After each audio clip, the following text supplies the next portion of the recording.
Currently accepting a limited number of pre-orders with subscriptions starting at $39.95 per month. Find out more now. Log on to boxofbaitclub.com. I'm just so happy my father had a chance to see his kids before he passed. I just want to say thank you.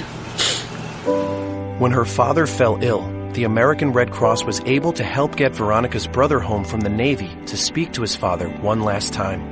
It's thanks to your donations that we can connect military families when they need it most. Please donate today at redcross.org. When our water heater broke down last month, it was a nightmare. It took 5 hours for the plumber to show up, and he charged us a couple of $100 just to come out. And then it cost another $1,800 to put in the new water heater. By the time it was all said and done, I felt like I'd been taken. But what else could I do? The smartest thing you can do is get a home warranty from American Residential Warranty. Their home warranties pay to repair or replace all your major appliances when they break, and they will break, and at the worst possible time. Call American Residential Warranty right now for free information on home warranties starting at just pennies a day. Don't wait for your refrigerator to stop running or your ceiling fans to stop turning. Call American Residential Warranty right now. Ask how you can save up to 50% on washer and dryer coverage. Just call 1-800-616-8010. That's 1-800-616-8010. Again, 1-800-616-8010. Call now. Are you tired of commuting to a job that makes someone else rich, working harder than ever, but getting nowhere? Do you hate spending hundreds of dollars every week on daycare, having someone else raise your children? With our opportunities, you can start earning money as soon as next week. You get to be the boss, work from home, and live a happier life. At Be the Boss Network, you'll find hundreds of work-from-home opportunities that you can literally start today and be earning money as soon as next week. Go to freedom133.com and start earning money as soon as next week. You get to be the boss. Get out of the rat race. Work from home. Go to freedom133.com right now and change your life today. That's freedom133.com. Go to freedom133.com and start earning money as soon as next week. You be the boss. Go to freedom133.com. Attention business owners. We know that owning a business means getting things done right now. So if your right now list includes a new building, call the Right Now Company. General Steel. We can design a building for your business quickly and save you thousands of dollars. That's right, thousands. You may think General Steel only builds large projects or that you can't afford General Steel quality. Well, check these prices. How about a 40 by 60 foot building for under $22,000? Or even a 50 by 100 for under $35,000? That's right, a 5,000 square foot building for under $35,000. And these buildings all have General Steel quality. Best of all, you can still order a building and have it delivered in time to build this year. How's that for right now? So if your right now list includes a new building, call the Right Now Company, General Steel. 800-393-5756. 800-393-5756. 800-393-5756. That's 800-393-5756. Tired of paying outrageous prices for Viagra? Well, we have great news for you. Now you can finally get Viagra at huge discounts. Healthy Man allows you to save up to $500 on Viagra. Why pay U.S. pharmacy prices of $15 per pill or more when you can get Viagra for less than $3 a pill? Call today and get 40 Viagra pills for only $99. This can cost as much as $600 at your local pharmacy. You can't afford not to call us. If you want Viagra at the lowest prices, never pay $15 a pill pharmacy prices again. Get Viagra for less than $3 a pill. Call 800-595-2614 today and save up to $500 and get 40 pills for just $99. Healthy Man is fast, easy, and affordable. Operators are waiting at 595-2614 to take your call now. Call 800-595-2614. That's 800-595-2614. Again, 800-595-2614. Boy, man, I had a rough night's sleep. Boy, I got a letter from the IRS yesterday, and I just couldn't sleep. Man, I'm dying here. Somebody help me. IRS problems affect more than just your finances. If you're ready to take back control of your life and you owe more than $10,000, you need to call the Tax Doctor. Their expert staff can immediately protect you from the IRS and state collectors and get you the best possible tax settlement guaranteed. The IRS has recently released new programs geared in helping struggling taxpayers, where you may qualify to settle your tax debt and wipe out up to 85% or more of what you currently owe. If you owe $10,000 or more in back taxes, call the Tax Doctor right now. See if you qualify to pay less. 800-989-1694. 800-989-1694. 800-989-1694. Again, 800-989-1694. You want to know what time it is? It's time to bring the rain. Zinc Media. Feel the power of knowledge.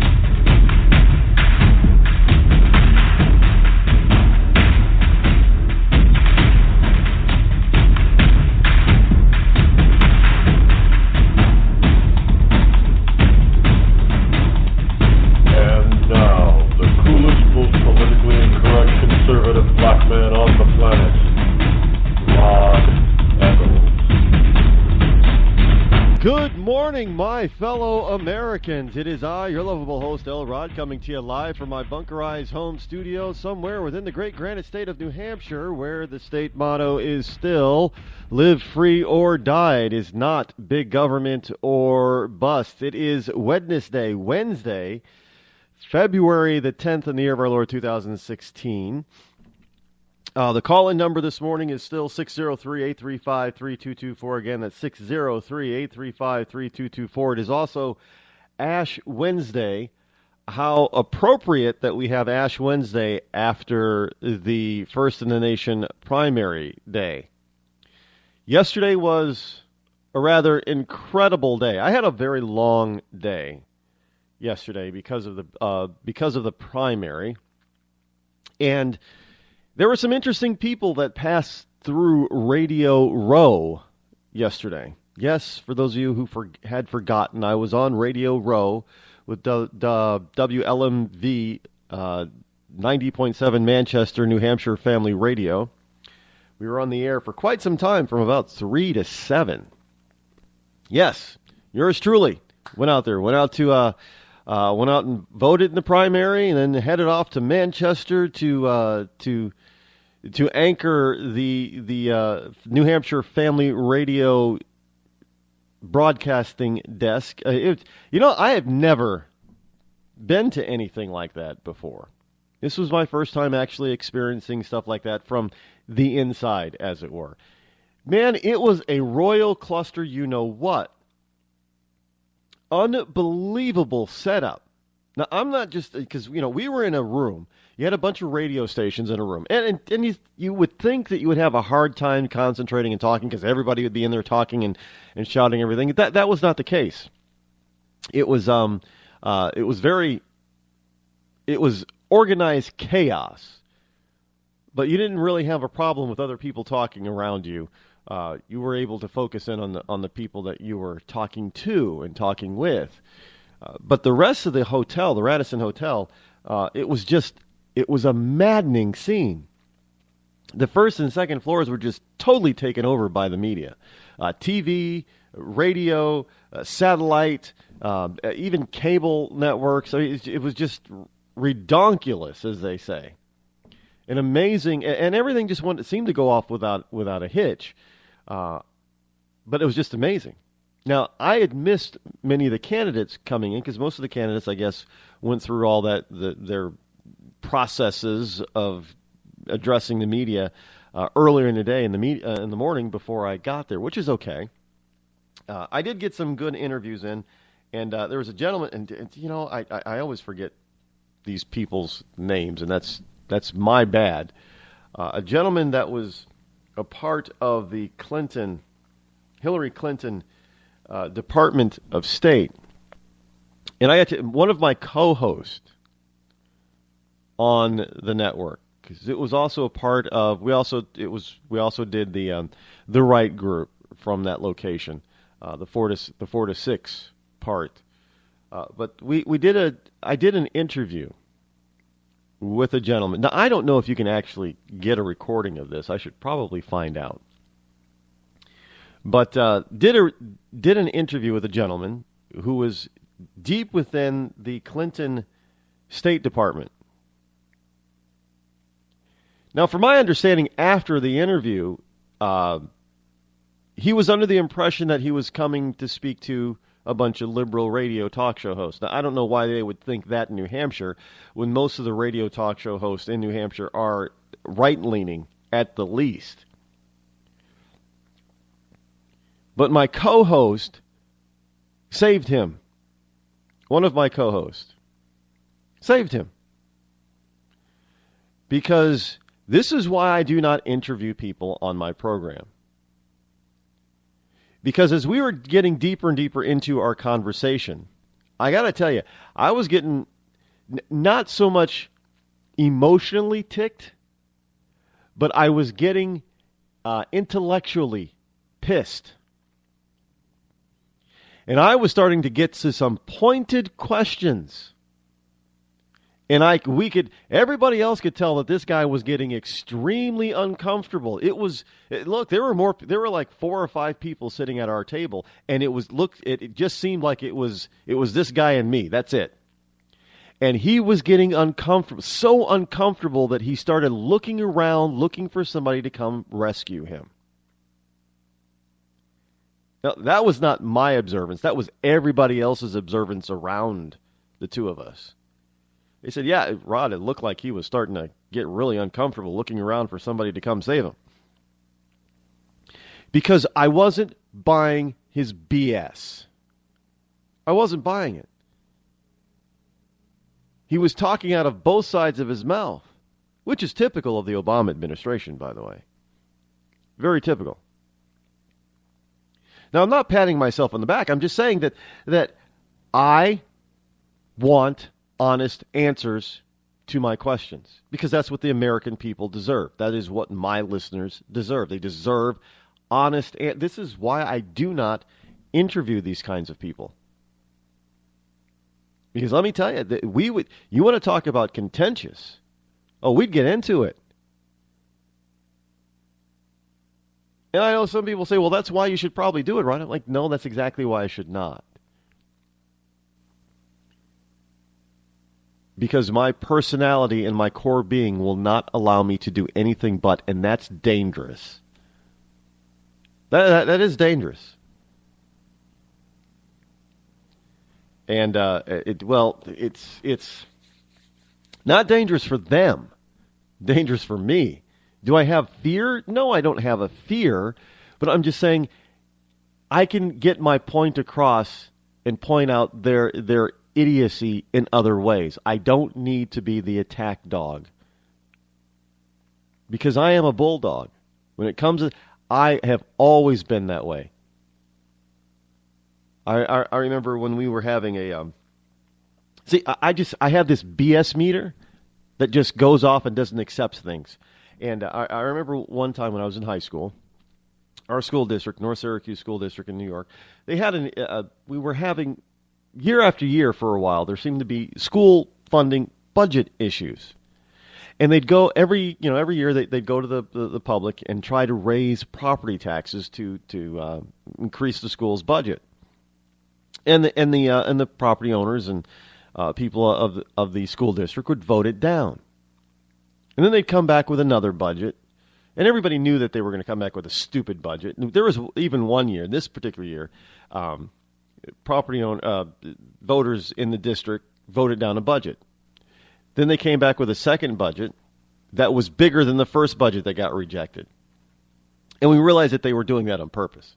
And, of course, the voters rejected that one resoundingly as well. Well, that meant that the school district had to go into something called an austerity budget. Now, an austerity budget means that a lot of things get cut, especially extracurricular activities, including sports. So, yes, I went to a high school where we didn't have a fall sports program because they didn't get a budget approved until November of that year. So, no, there was no football, there was no fall soccer, no cross country, no extracurricular activities. There was no student government because they couldn't pay for the advisors. There were no clubs, no band. All that stuff was shuttered for an entire semester. Now, while we were fighting, or I shouldn't say fighting, but there were contentious public hearings throughout the fall. And one of those public hearings, there was a something called a sports booster club. Now, here was my problem. Now, everybody got up there, they said their piece, and they were trying to be, all wonderful for everything to the sports booster club. But here was my problem. The Sports Booster Club was said that, they raised a lot of money to try to convince people to pass the budgets.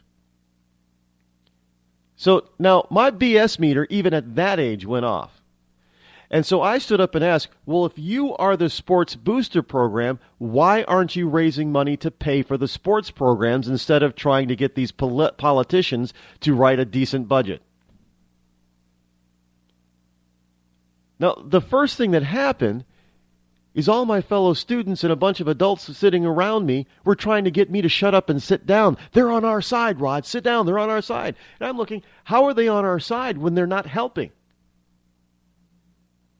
I ended up on the TV news.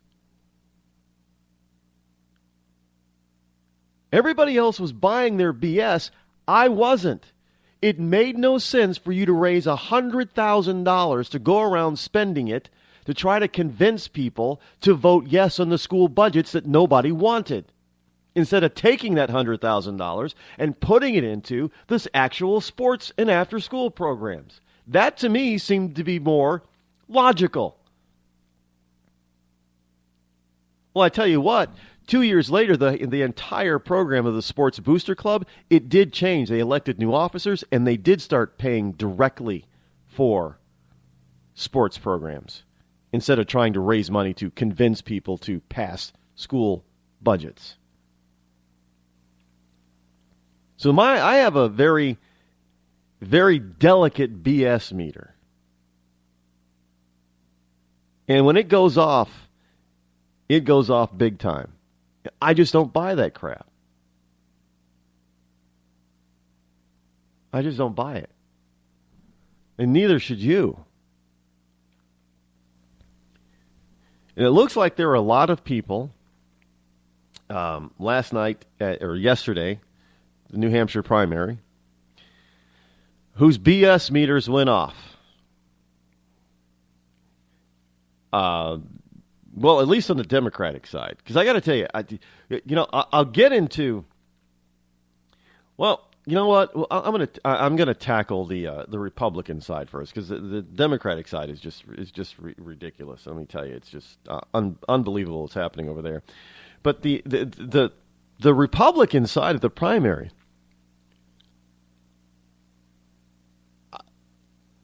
Donald Trump crushed it. I'm a little bit surprised and amazed by that. I'm always honest with you, so I'm telling you, I'm a little surprised by that. Yeah, I saw all the polls kept saying he was had a double-digit lead, but I didn't think he would more than double the support from his next closest rival. And I was also shocked to find that John Kasich came in a rather convincing second compared to the rest of the field. Now, there was a poll that said that John Kasich was second, and of course, in late yesterday, or Monday, we had this stupid poll that I just did not buy at all, that Jeb Bush had jumped into second place, a solid second place. I'm like, yeah, you guys are really pushing this one. Nobody's buying that one. However, the interesting dichotomy of this state is really, New Hampshire sometimes is really hard to gauge because we've got a lot of moderates and liberals that have moved up or moved in and settled in from such places as Massachusetts, New York, California. There are a lot of California plates in apartment building parking lots around in southern New Hampshire.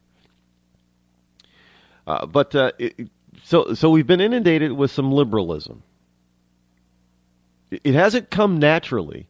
It's been imported. That's why I always say, come visit New Hampshire, have a nice vacation, then go home. We don't need you wanting to move here permanently. But Donald Trump got 35% of the vote, John Kasich 16%. You want to talk about a landslide. Now, I think since the primary system has been noted, New Hampshire has picked the Republican nominee in all but 3 times in the primary history. So with those odds, that's why people say, Iowa picks corn, New Hampshire picks presidents. With those odds, it is a very good shot. Donald Trump is going to win the nomination. I know there are a lot of people out there that are probably, holding their heads and saying, "Oh no, don't say that, Rod. Don't say that." Well, historically speaking, that would be the best bet to place. Especially when you look at, this is probably the biggest win in a primary, in a Republican primary in this state. Now I did a quick search and I couldn't find one. I couldn't find where a spread was bigger. 35-16. It's more than double the support. It's more than double the amount of votes. So you understand that. Kasich got roughly 43,000 votes, and Trump got roughly 95,000 votes. Could you that's more than double.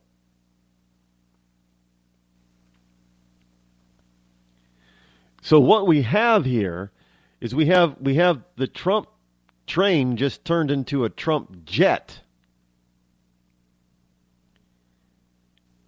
And it's blasting. Well, maybe might even be a Trump rocket blasting into Carolina for the next go round. Now, rounding it out, you had Ted Cruz at 12%, Jeb Bush at 11%. Surprise. Yes, surprise. This is why I'm not sure I fully understand. There was some definite push, but for the number of votes that Jeb Bush got, and the number of votes that he got, and the amount of money that he spent approximately $1,200 per vote. Now you got Ted Cruz, on the other hand, because Jeb Bush spent something like $36 million here in New Hampshire. $36 million. Now, Ted Cruz, on the other hand, and because the Cruz camp is spinning this as a win. And now you have to remember, these are the same people that chastised Donald Trump for spinning his second-place finish in Iowa as a win. Well, Ted Cruz came in third with only 12% of the vote. Donald Trump nearly tripled his support. But Ted Cruz's camp spun New Hampshire as a victory for Ted Cruz because he only spent $580,000 for his third-place finish. Now, Donald Trump did the same thing in Iowa, but spent less than that. And that was not a win for Donald in Iowa. Strong second place. What was he, 3-4 points behind Ted? Not 20 points behind. 20 some odd, 23, 22 points behind.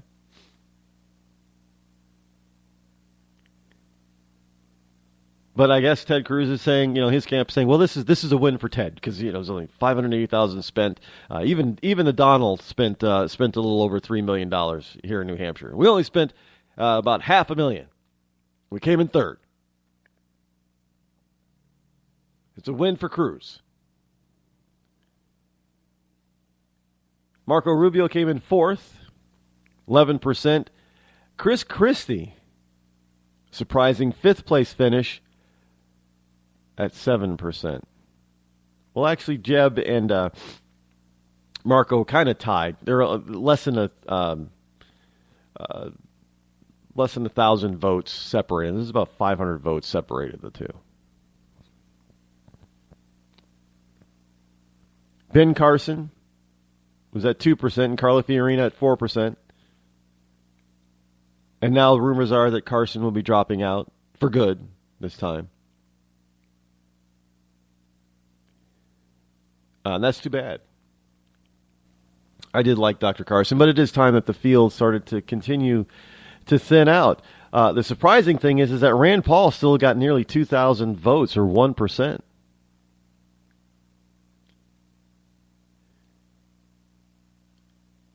Even George Pataki got votes.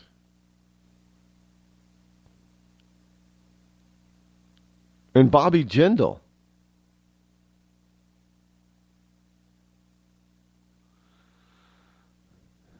Well, I guess those people.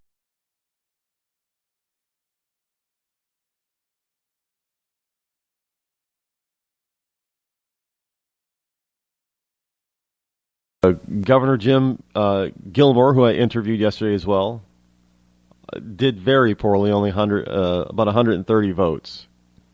This guy is, look, actually talking to him and listening to his responses. He's a sincere man. I believe that he is a very sincere man.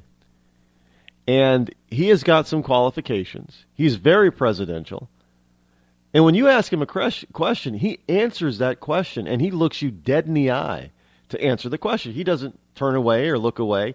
And some of the questions that I was asking him, I could hear the passion in his voice, and maybe even a bit of slight anger, especially when it came to 9/11 and military issues.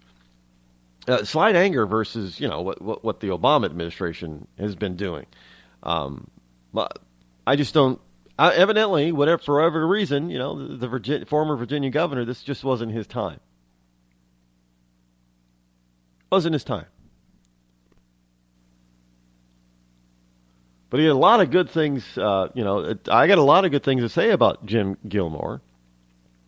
And even though I'm not into professional politicians, I hope in the next Republican administration that there is a good, strong, prominent position available for him. I don't know what, but he's an intelligent guy. He's an experienced person. He's got a lot of knowledge. He knows how to react to crisis. And he knows how to get the job done. So, I don't know. Will they actually bring him into the fold, so to speak, when it comes to the next administration? Hopefully a Republican administration. I don't know, but I do hope that there is a position for former Governor of Virginia, Jim Gilmore. But we'll have to see. We will have to see. But folks, we do got to take a break right now, but when we come back, I'll get more into the Democratic side. This is going to be good stuff, folks. Your credit score is a joke, and you're too embarrassed to let anyone know your 3-digit score. Sucks to be you, but it doesn't have to. Delete all those unsightly derogatory items, collections, charge-offs, repossessions, judgments, tax liens, bankruptcies, and foreclosures. To turbo boost your credit scores, call 888-541-5571 or visit us at 700creditnow.com. You've heard the old adage, cash is king. But in some cases, credit can be just as powerful as cash. Not many people have $200,000 to put down on a house, or $50,000 to put down on a car, or $25,000 to put down in a business. But look around and you'll find that millions of Americans do have homes and cars all purchased with little to no money down. To turbo boost your credit scores, call 888-541-5571. Again, that's 888-541-5571 or visit us at www.700creditnow.com.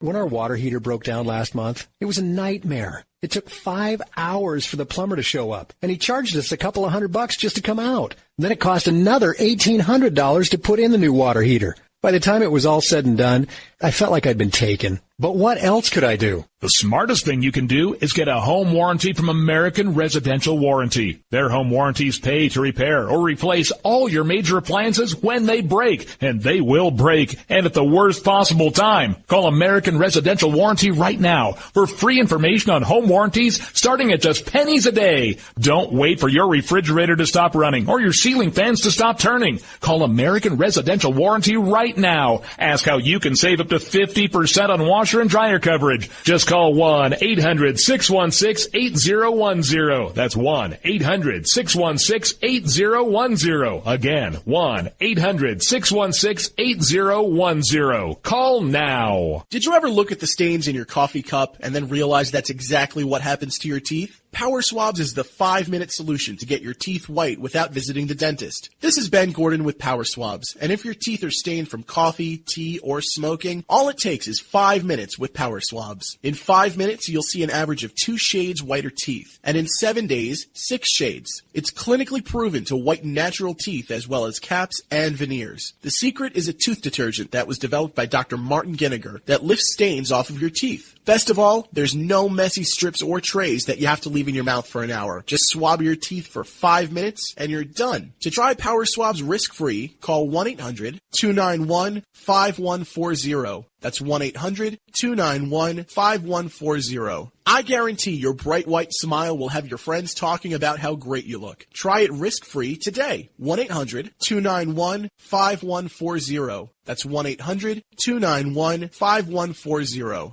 Tired of paying outrageous prices for Viagra? Well, we have great news for you. Now you can finally get Viagra at huge discounts. Healthy Man allows you to save up to $500 on Viagra. Why pay U.S. pharmacy prices of $15 per pill or more when you can get Viagra for less than $3 a pill? Call today and get 40 Viagra pills for only $99. This can cost as much as $600 at your local pharmacy. You can't afford not to call us. If you want Viagra at the lowest prices, never pay $15 a pill pharmacy prices again. Get Viagra for less than $3 a pill. Call 800-595-2614 today and save up to $500 and get 40 pills for just $99. Healthy Man is fast, easy, and affordable. Operators are waiting at 595-2614 to take your call now. Call 800-595-2614. That's 800-595-2614. Again, 800-595-2614. When you're ready to take the edge off a hectic day, I suggest you start with a little music from Franz Black. I guess there's lots of ways to look at things that don't seem right. No Worries has just been released on iTunes and Amazon. It's gonna be alright. You can find Franz Black and his music on his website, franzblack.com. F-R-A-N-Z black.com. It's gonna be alright. You want to know what time it is? It's time to bring the rain.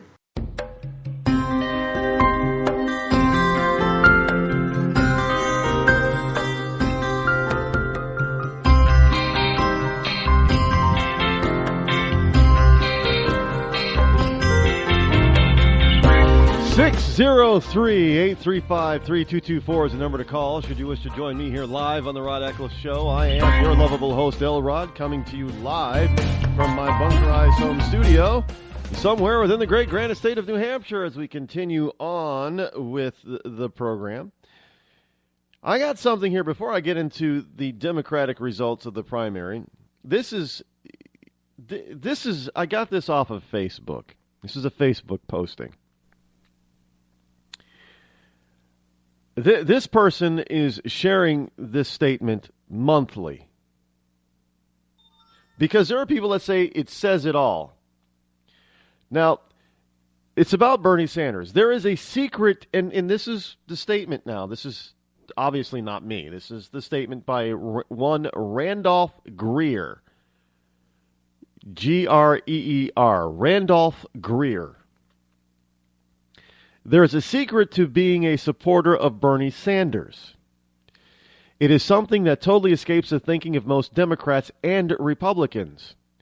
It is a mental understanding that Sanders is fighting a war that most people are not. It is the war between corporations and the people. Unless you are fighting this war as well, you cannot possibly understand how important it is to vote for Bernie over Hillary. This is not about Hillary or Bernie. It's about fighting your real enemies, the multinational corporations who are trying to control this nation and the world. You ignore this war at your own peril. Signed, Randolph Greer. Now, I have never read a bigger load of tripe in all my life. Now, first of all, fighting all these, you idiots on the left, you support these multinational corporations that you say you hate so much. I mean, you support one of the biggest multinational corporations on the planet saying, oh, they're so wonderful. Apple is such a great product, and Apple is such a great company, and Apple is so progressive and forward-thinking. I mean, Apple has got an openly gay man as the CEO and chief executive officer and president and all that kind of wonderful stuff. And Steve Jobs, who everybody says was a total jerk, was such a wonderful forward-thinking man. And we're willing to spend a premium on Apple products, which is a what? Multinational corporation. Who what? Employs a lot of Americans. And then you talk about Wall Street. I don't know how many times I've tried to tell people about this. If you are trying to rein in Wall Street, that is like trying to rein in real estate. Because the people that have the most money in Wall Street are your average everyday Americans. Your parents, you stupid millennials. My parents don't own stocks. Oh, BS, they don't. Do your parents have a 401k? Do they have any type of mutual funds? How about your college fund that they probably tried to pay for some of your college debt with? Guarantee you that most of it is in the stock market, Wall Street. The biggest investors in Wall Street are not multinational corporations. They're everyday people, middle-class Americans. And they're in there on their own, using things like, Scottrade or Orange or something like that, one of those online brokerage houses, or they have 401ks through work. And those 401ks are invested heavily in stocks, or they have mutual funds, again, heavily invested in stocks on Wall Street, or they may have some of these college-based savings accounts that some states really tout and push. I know Massachusetts is one. And where do they put those investments? It's not in a savings account. They're invested in mutual funds in the stock market. So, go ahead and rein in Wall Street, and you will break the bank of your parents and grandparents. So I hope you do get jobs. Oh, wait. You can't get good paying jobs because you're also trying to break the backs of the so-called multinational corporations. Which, by the way, a lot of small and medium companies and mom and pop shops are in existence and are in business making money for those mom and pops because they cater to doing business with or for these multinational corporations. They're called support companies, by the way. You know, yeah, you have these small companies that go to, say, I don't know, Walmart to sell their products. Say, hey, Walmart, take my product, sell it. Walmart does. You have these small, like trucking firms. They do stuff for these multinational corporations, as you call it. You know, those multinational corporations go broke or get broken up. What happens to the mom and pop company or small or medium-sized business that caters to those types of companies? Yeah, they go out of business. But you idiots on the left, you can't think past your own selfish nose because it's all about you. There's no big picture. There's only a small sphere, you. That's it. It's selfishness. But let me tell you, if your plan succeeds, you better have a damn good paying job, because not only are you going to have to be paying for your kids, you're going to have to be paying for your parents and grandparents too, because you're going to break their banks. And if you think 60 or 70% in income tax is good for the rich, how about when it gets to be 80 or 90% for the middle class, which is you? Because that's what it's going to take at the least in order to pay for all this crap that you say you want. It just unbelievable. The ignorance. This economic ignorance really borders on sheer stupidity. And the reason why I've refrained from just calling it stupidity is because they are ignorant of the facts because they have never been taught. So a person cannot be stupid. A stupid person is somebody who knows the facts and still believes the wrong thing anyway. That's stupidity.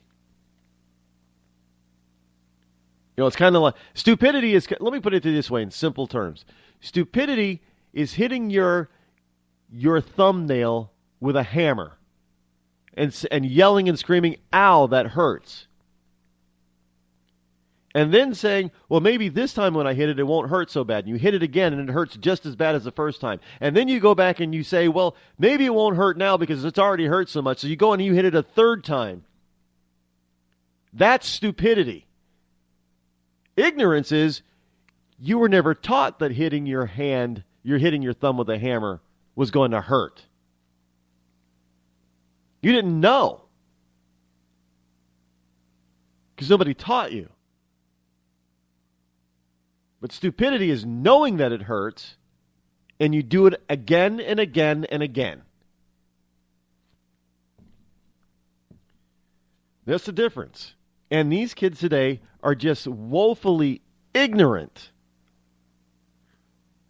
But that ignorance borders on stupidity because they don't even stop. When you ask them pointed questions and to go just a tad bit deeper than the surface, their eyes glaze over. They get the doe-eyed look. Their jaws drop, and they just draw a complete blank because they have no clue to what's going on. Let's see, 336. You're live on the Rod Eccles Show. What you got? Good morning, Rod. Good morning. I know you're one happy person. I'm very happy, man. I think that sent a big message last night. It was just so great when I was looking on TV and saw all those headlights. I thought that's not for anybody but probably Trump and Bernie Sanders. It was a record-breaking turnout for both parties last night. And this follows on the heel of a record-breaking turnout in Iowa. Look, the people in this country, it looks like they are really ticked off with the establishment on both sides of the political aisle. That's so true. If you one thing I do feel good about, though, I know a lot. There's a lot of colleges in those towns around New England, New Hampshire, and yes. And that's a lot of the Bernie movement right now up there. I don't think that's going to last very long nationwide. And I think even if Bernie gets the nomination, I think Trump's going to get the nomination for sure on our side. And I think his economic background is going to put us over the top.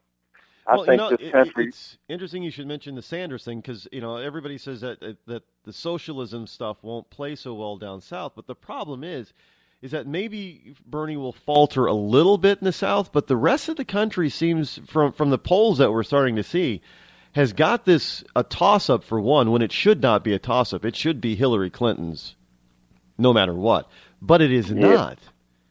And I think there are a lot of I think what you got from Trump too is what Trump has played the honesty game. Now people can argue whether or not Trump has flip-flopped, more than flipping a coin in all the football games, but you got to understand that this guy, he comes across as being honest and sincere, and when he has changed his mind and position, he's explained those. And people believe him because he comes across as honest and sincere. People are voting for somebody that they believe is honest and sincere. That's right. Go ahead. So it doesn't, for Sanders, you may not like his politics, you may not like his policy, but the biggest problem that Hillary Clinton has right now is that they do not think that she is honest and sincere where they think that Bernie Sanders is. And you know what? Me sitting on the right side of the political aisle, I mean, I'm pretty far right. I look over at Bernie Sanders and I say, you know what? That guy is kind of honest. I don't agree with his politics at all, but he is sincere and honest about it. Yes, that's the way a socialist leader. They're always honest until they take all your money, and then that's dishonest. That's the problem with Bernie Sanders. The regular taxpayer in this country will not allow Bernie Sanders to take their hard-earned money that they need to have a good life and give it to somebody else that don't deserve it. I mean, either you work for a living or you take from other people. And I would like to think of this country as a working country. We've always been very productive in America, and these handouts, all that is just that lever that you used to see on these old westerns where they pulled and the stagecoach would stop all of a sudden and the tires would slide or the wheels would slide. That's what Bernie Sanders would do to this economy. We would just come to a grinding halt because we have given away everything we can possibly give. And it's time for somebody like Trump to build our economy up. And I just don't think Bernie Sanders could carry this country nationwide. And I think last night was evidence that Donald Trump can pull from so many different age groups. They said he wouldn't get much of the college educated vote, and he sure did last night. Yes, he did. I think he pulled very well from what I've seen. He's pulled very well from all demographics. And if you can't stand the P word every now and then, look at Joe Biden when he thought he was whispering to Obama. So we all have our rough edges, and all I can tell folks is if you want to edit Donald Trump, cover your ears, or don't replay what the news is putting out there, because it's more important than just a few slang words every now and then. It's about this country getting back on its feet again. I don't understand this vitriol about saying certain words. I mean, you're not supposed to say certain words in polite society. I get that, but let me tell you something. I have worked in corporate America, both small mom and pop companies and large corporations, and what goes on behind closed doors in those boardrooms, in those sales meetings, even in the sales room on the sales floor. It is like a room full of sailors. Every place I've worked, it's just a room full of sailors. So this whole notion that polite people don't talk that way, frankly, is BS. I've even worked for a Christian company. a Christian believing owner, and you would not believe the vulgarity that it's just the vernacular of the day. I'm sorry, it is. And I think the American people are really aware of that now. I mean, we're past the point of. I think poor Ben Carson. I think that's a big part of what happened to Ben. Ben just so soft spoken, and the country's ready for somebody to project that strength. Rod, don't you think so? You know, we want somebody that's going to project. Okay, Putin, I'll shake your hand, but you're going to put a stop to this incursion into Crimea, wherever, until we work out a deal. Well, you know, you're going to have to work out a deal. Yeah. You need somebody who's, look, this world. Unfortunately, for all you pacifists that are listening, and for all of you liberals that think that we need to be isolationist again, it's just not. It's not going to. Or Rand Paul supporters, that's not going to happen. This world is currently and always has been governed by the aggressive use of force. It's not going to change. When you have one country that thinks that they can do things in a peaceful manner and be pacifist, history has shown they've always been overrun. It's not this pacifist notion, this trying to be accepting of everyone, trying to be multicultural, and depict everyone else who's anti-multicultural as racist. This is not the first time in human history that this sort of BS that the liberals are pushing forth has come across a nation. It happens. It's happened all throughout history. It happened in the ancient Roman Empire when they started saying, "Well, we need to include more people from the outside." Well, they infiltrated the inside, and then you had a bunch of infighting with the political process in ancient Rome, and Rome killed itself from the inside and weakened itself so much that they weren't able to defend their borders. That's exactly right. Do we see something similar going on now? That's exactly right. And this is a big thing. I know a lot of people, like to joke about it and whatever, but getting that wall up on our southern border is so important to our national defense. And I think a lot of people are feeling that. They're saying, this can be done, and we can bring our economy back just by the simple fact of getting a lot of folks out of here that don't belong, and in the right kind of way. If they deserve to come back in the country, and they're not terrorists for sure, but if they deserve to come back in the country, and here's the right way. I keep hearing people say that we can't build a wall. See, here's the thing. The walls like that, walls and fences like that, have been built all over the Middle East and in Europe. They're still building them because they work. They can be built, and they work. Just look at Saudi Arabia spending billions of dollars building a wall on their border with Iraq. And it's a high-tech wall that's good. No, it's not going to be 100% effective, but let me tell you, it is going to slow down anybody who's trying to cross into Saudi Arabia illegally. They're going to be able to stop them. You've got the walls between Israel and Palestine and Egypt that work extremely well. Is it 100% effective? No, you got to do other things on top of that. And see, my thing is that here is the thing that you do.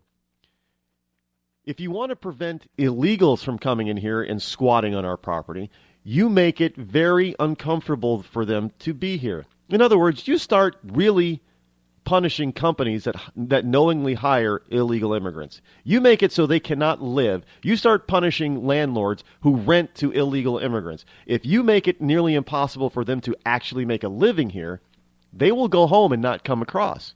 Now, the people who will come across freely are those who intend to do you harm. That's who the wall is intended to keep out. Okay, that's a slam dunk, Rod. That's a slam dunk right there. That's the whole thing in a nutshell. If you're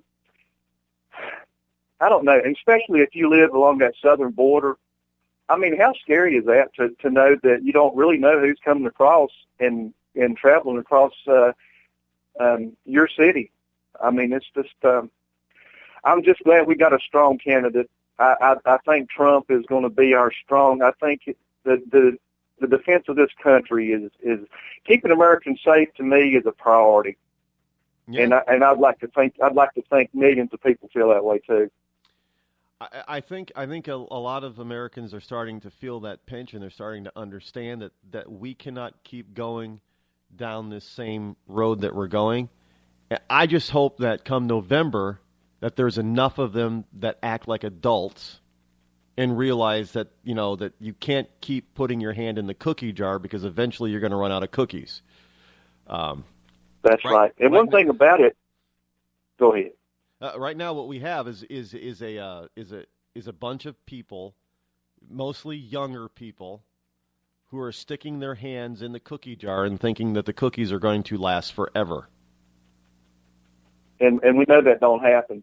And I'll tell you something else, that ISIS is not waiting on us to do anything. They're in motion right now. And it is so important that the young folks, again, really get educated in the right way and understand what's going on in the world and not just the fun of the socialist movement. I guess maybe that's fun to some younger people. But if you look at the world and what's going on right now, it's time to get serious. Yes, it's time to grow up. Right. I'm sorry. We've got a generation now that still they're hitting 30, and they still act like they're 12. Literally. Thank you. They still That's right. Sit around at mom and dad's house, or I'm sorry, nowadays, and for many of them, they're sitting around mom's house because mom and dad have split. They're sitting around mom's house playing video games. And that's right. And when they go out to get a job, because McDonald's isn't paying $15 an hour, it's not worthy of their time to put forth the effort. Like we've all done in our youth. We went out and worked, no matter if it was sweeping the floor or whatever we had to start with. But now they think they can just go out to McDonald's or Burger King or whatever, and they're going to pay you $15 an hour. That job wasn't created to support a family. That job was created in part to help folks get through college, to help high school students that just come out to make a paycheck until they get through part of their college or whatever. But it wasn't made to support a 5-member family. Look, there are so many ways that these kids can actually go out and earn money. I mean, and earn a decent, if they're single, a decent living. Now, are they going to get rich off of it? Well, these kids have absolutely no economic sense whatsoever. No, they're not going to get rich. Look, I remember I can't even remember the title of it, from the 80s. It was a very good book, and it was written by a pilot, an airline pilot. And he, the basis of the book was how to get rich on your paycheck. But it was all about managing your money, investing it wisely, obviously investing it in what? The stock market, which they hate, okay, and looking towards planning for the future, but without getting into huge amounts of debt.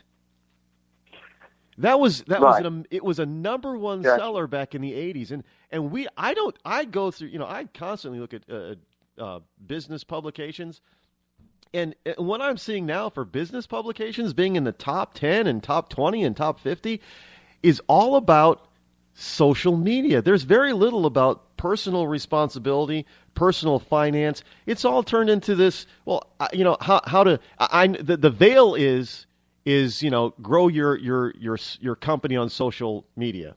But that's the veil. The reality is trying to teach people, well, how do you get famous on social media? And this is all we get from these kids today. I've got 50,000 followers on Instagram.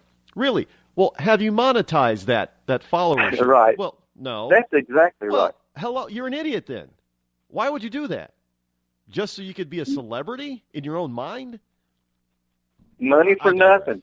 I digress. I'm sorry, but this is the kind of stuff that just gets me with certain generations in this country today, and the millennials are the biggest problem that we have. And I got to tell you, I fear for our country after we are gone, because they're going to be left, and they are going to have such a rude awakening that I don't know what's going to happen to people that are going to be my grandkids' age or your grandkids' age or great grandchildren. This is serious stuff. Well, we have to break up this monopoly of liberalism in our high schools and colleges as far as our teachers and instructors. If our children go through that program, that liberal program from now until 20 years from now. Hold on for a second. I'm sorry. I wasn't even looking at the clock, but if you'll do me a favor and just and hold on until after this much-needed break, I would appreciate it. But we're all right. Past the hard break here. But we'll be right back, folks.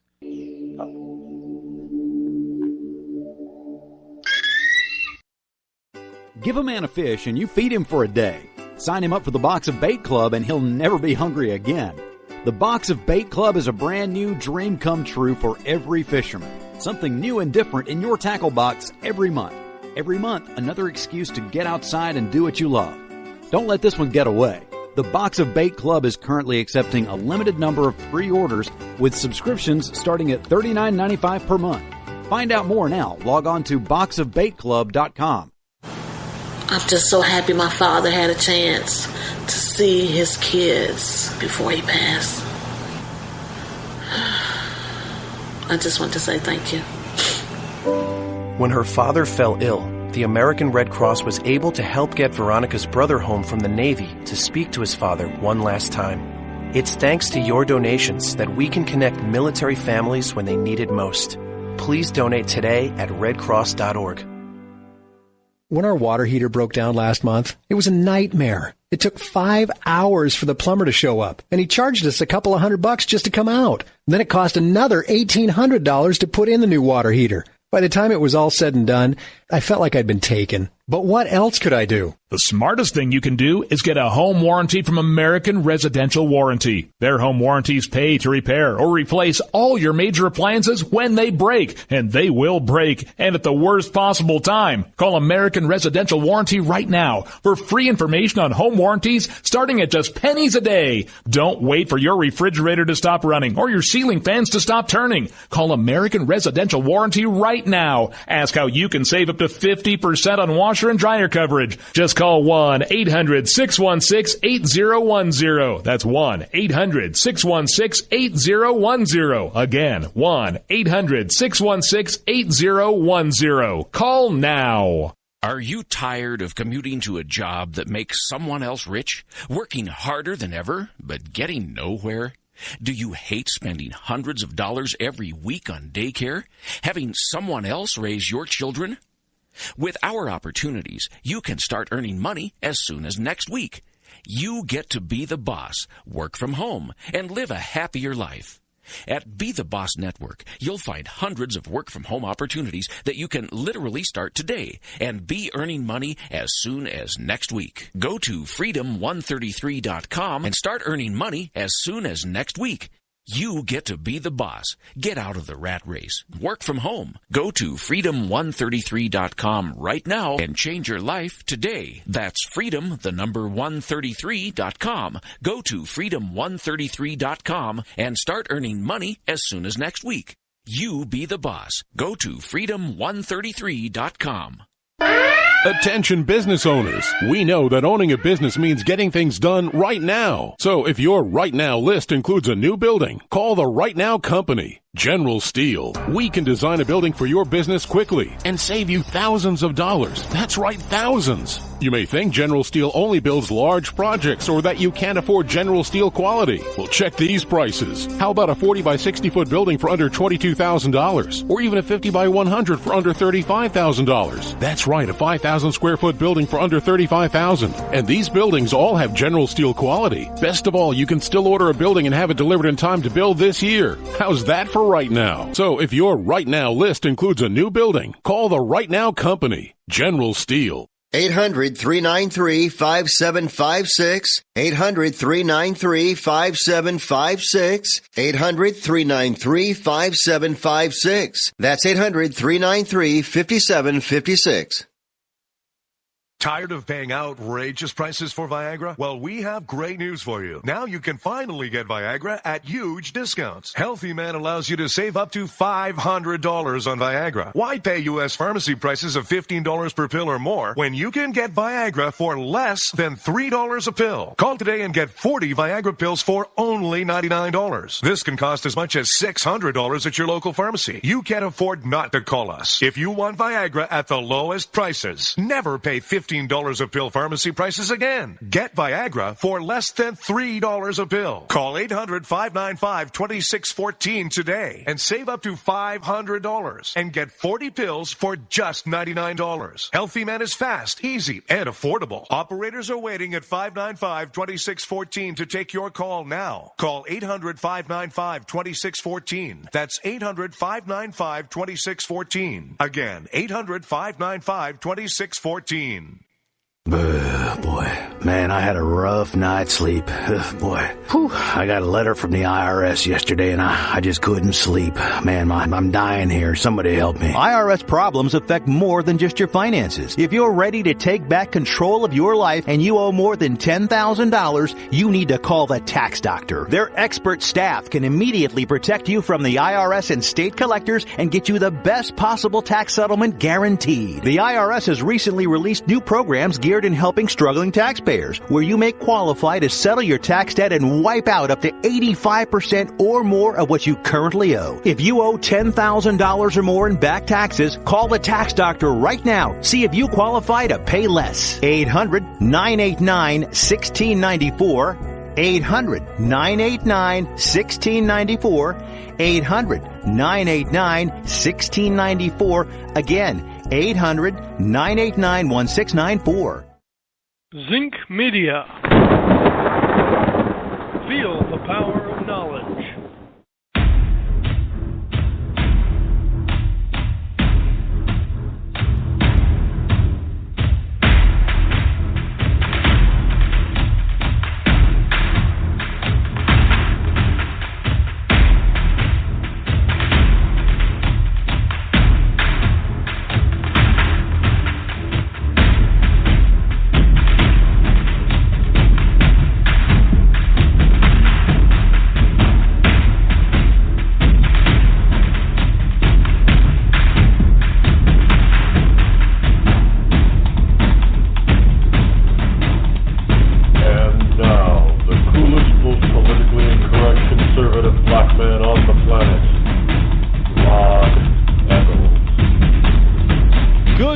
Once again to all of you wonderful liberty lovers all across the globe, as well as you wonderful ecclesiastites. I'm glad that you are here. It is I, your lovable host, Elrod, coming to you live once again from my bunkerized home studio somewhere within the great granite state of New Hampshire. The call-in number here is 603-835-3224, and last night, or yesterday, the entire day, pretty much the Granite State once again proved to be to live up to their motto, live free or die, not big government or bust. Well, half of us did anyway. The other half seemed to want the big government type of thing by voting for Bernie Sanders on the Democratic side. I mean, Sanders, it's 60 to 38%. He crushed Hillary. And many of the polls were fairly accurate on that. I mean, you're talking 20-plus point spread there, which is unheard of, especially for somebody who's supposed to be said to be definitely the next president of the United States and definitely going to be the next nominee for the Democrats and Hillary Clinton. This woman is just being dogged left and right by her email server. Now, understand this about Hillary. If it was just her email scandal, this would be nothing but a bump in the road for her. But this is a continuation of who she really is, going back to her days as First Lady of Arkansas. People are seeing this pattern. As much as the liberal media, the mainstream media, wants to try to hide or downplay a lot of that stuff, we get people that are coming out of the woodwork, left and right, that dislike this woman.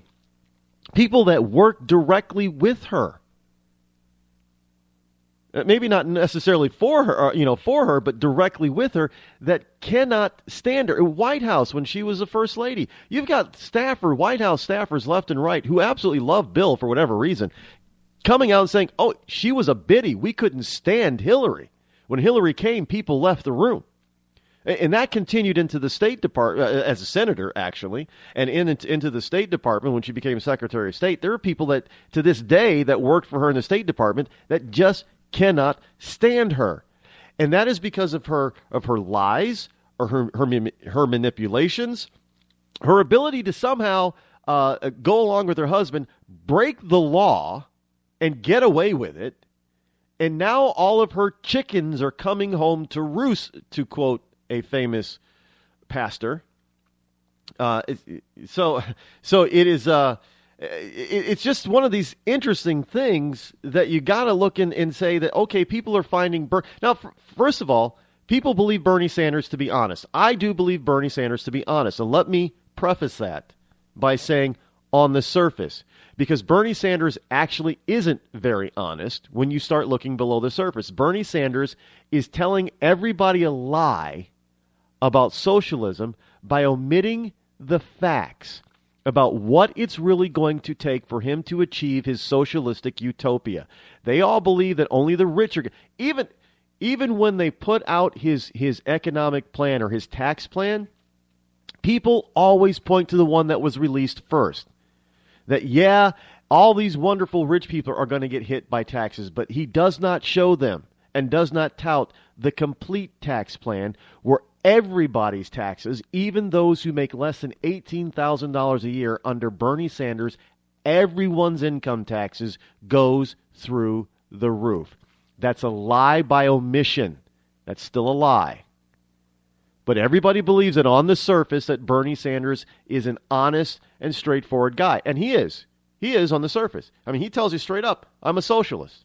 No, and he's always been that way. Even when he was mayor of Burlington back in the 80s, Burlington, Vermont, he was always a socialist then, because everybody talked about, if you go back and look at the media under Reagan, everybody talked about this crazy mayor from Burlington, Vermont, who was a socialist. He's always been honest about that. And that's what people seem to gravitate to on the left. But he's still lying to them by omission. I want to bring back in our caller here, 336, who's very happy that Donald Trump trounced the competition yesterday That's here right. in New Hampshire. But I'm trying not to laugh, but it's hard. Well, to the victor go the spoils, right? So you get to laugh about this one. What do you think about Cruz doing the spin that they accused Donald Trump of doing in Iowa, but he's doing it here, but basing it on, Ted Cruz only spent, $580,000 in New Hampshire, and he still came in third place. That's a win because Jeb Bush, spent $36 million and came in fourth and got fewer votes than Cruz, and Donald Trump still spent $3.5 million in New Hampshire. But it's a win for Cruz too because he only spent $580,000 and he still got his message out and came in third. Well, I could tell Cruz the same thing that Donald Trump was told by Cruz and by some of his supporters. Cruz didn't have a good enough ground game in New Hampshire, and that's on him. I mean, that's on him. And Trump, by having those big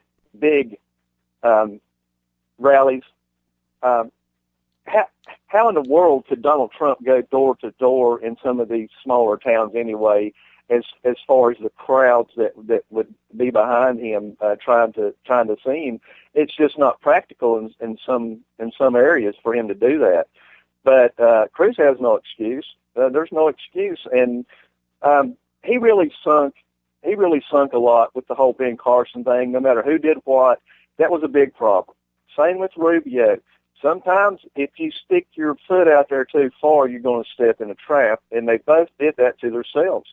I mean, Trump was up on the stage during that last debate and pretty much let those guys just eat each other. And I don't know, it didn't do Christie any good, but it sure hurt Rubio. And that was their goal to hurt Rubio, but I think that they made a tactical error by going after Rubio. Yeah, sure, Rubio may have.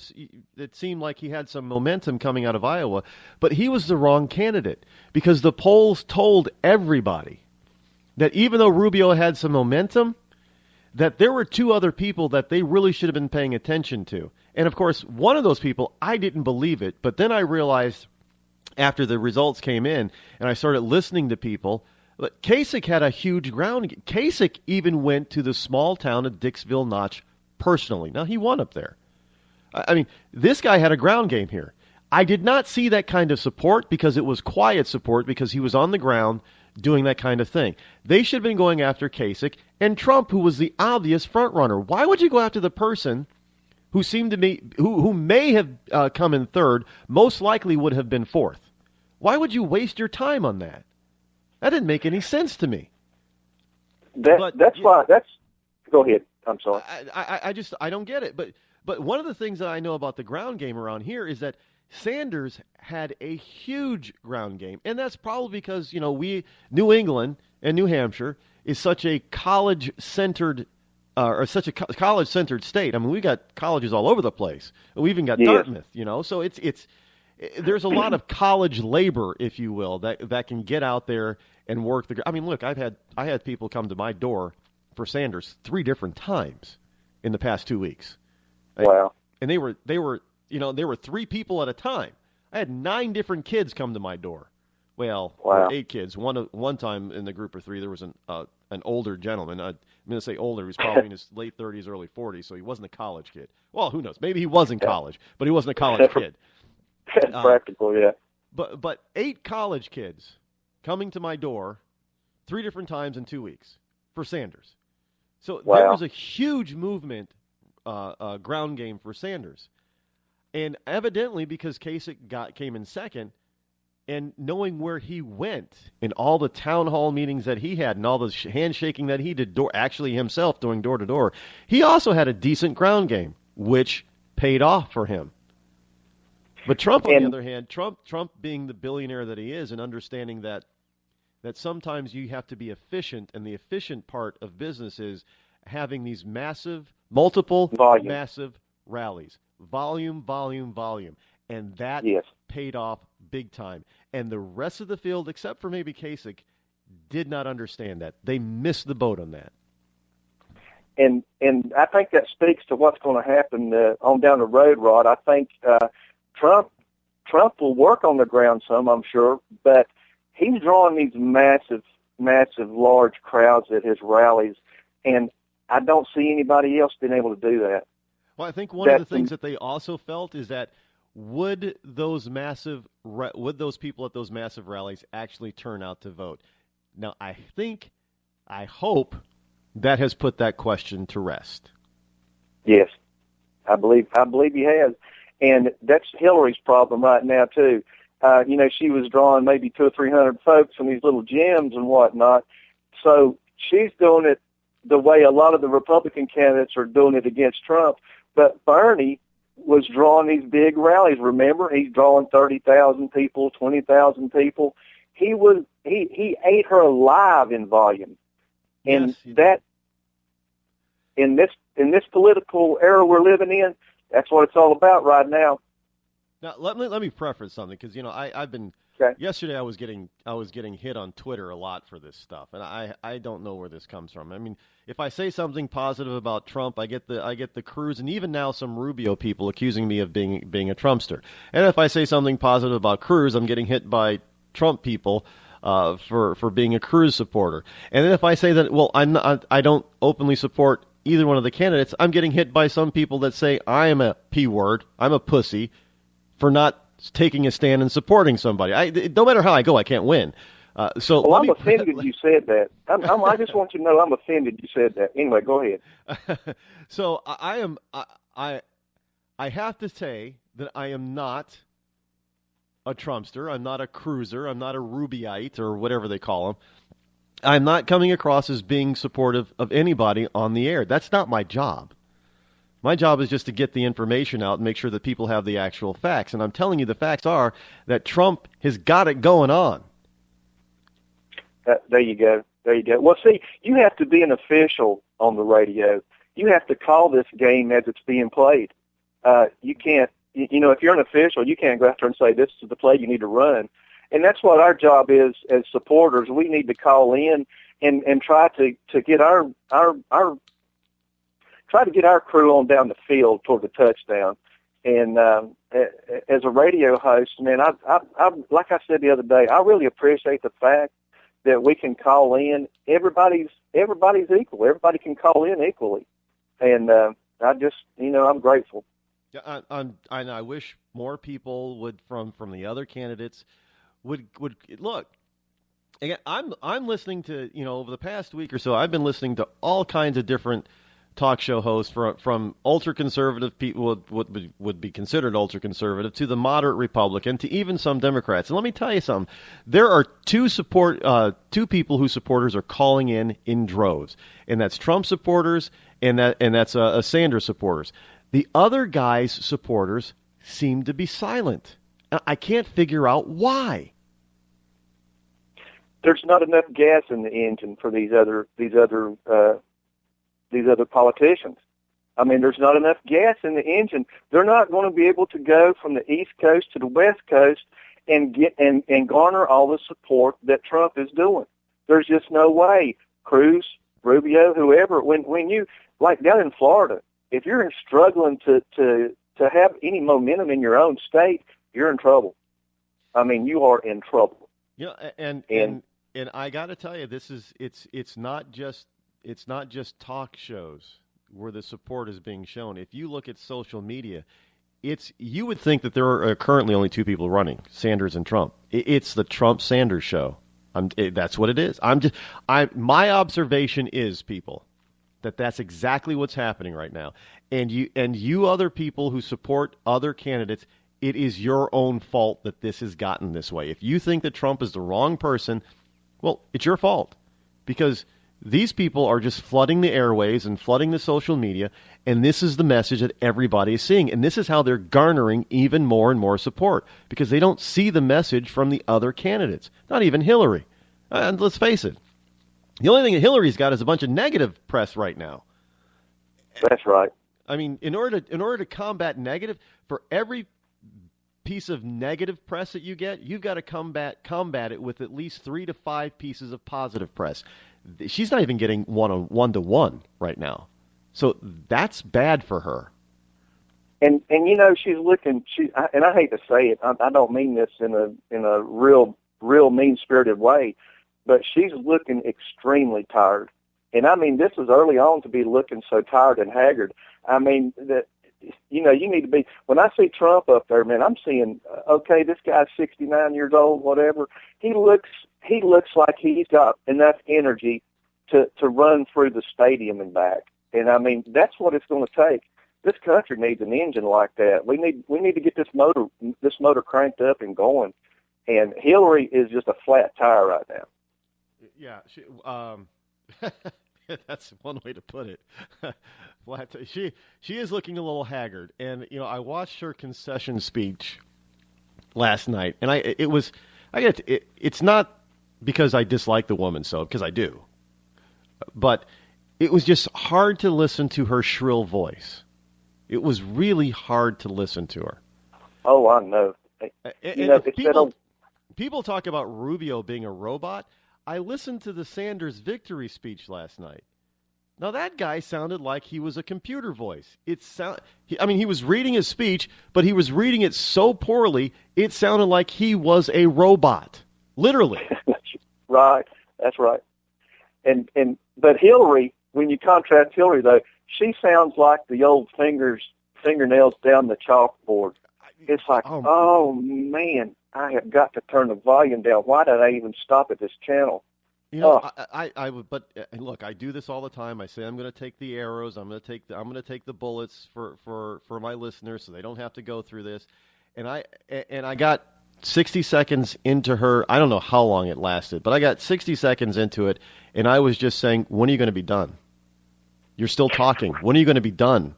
Oh my God. Okay, you just said something real stupid again and again. When are you going to be done?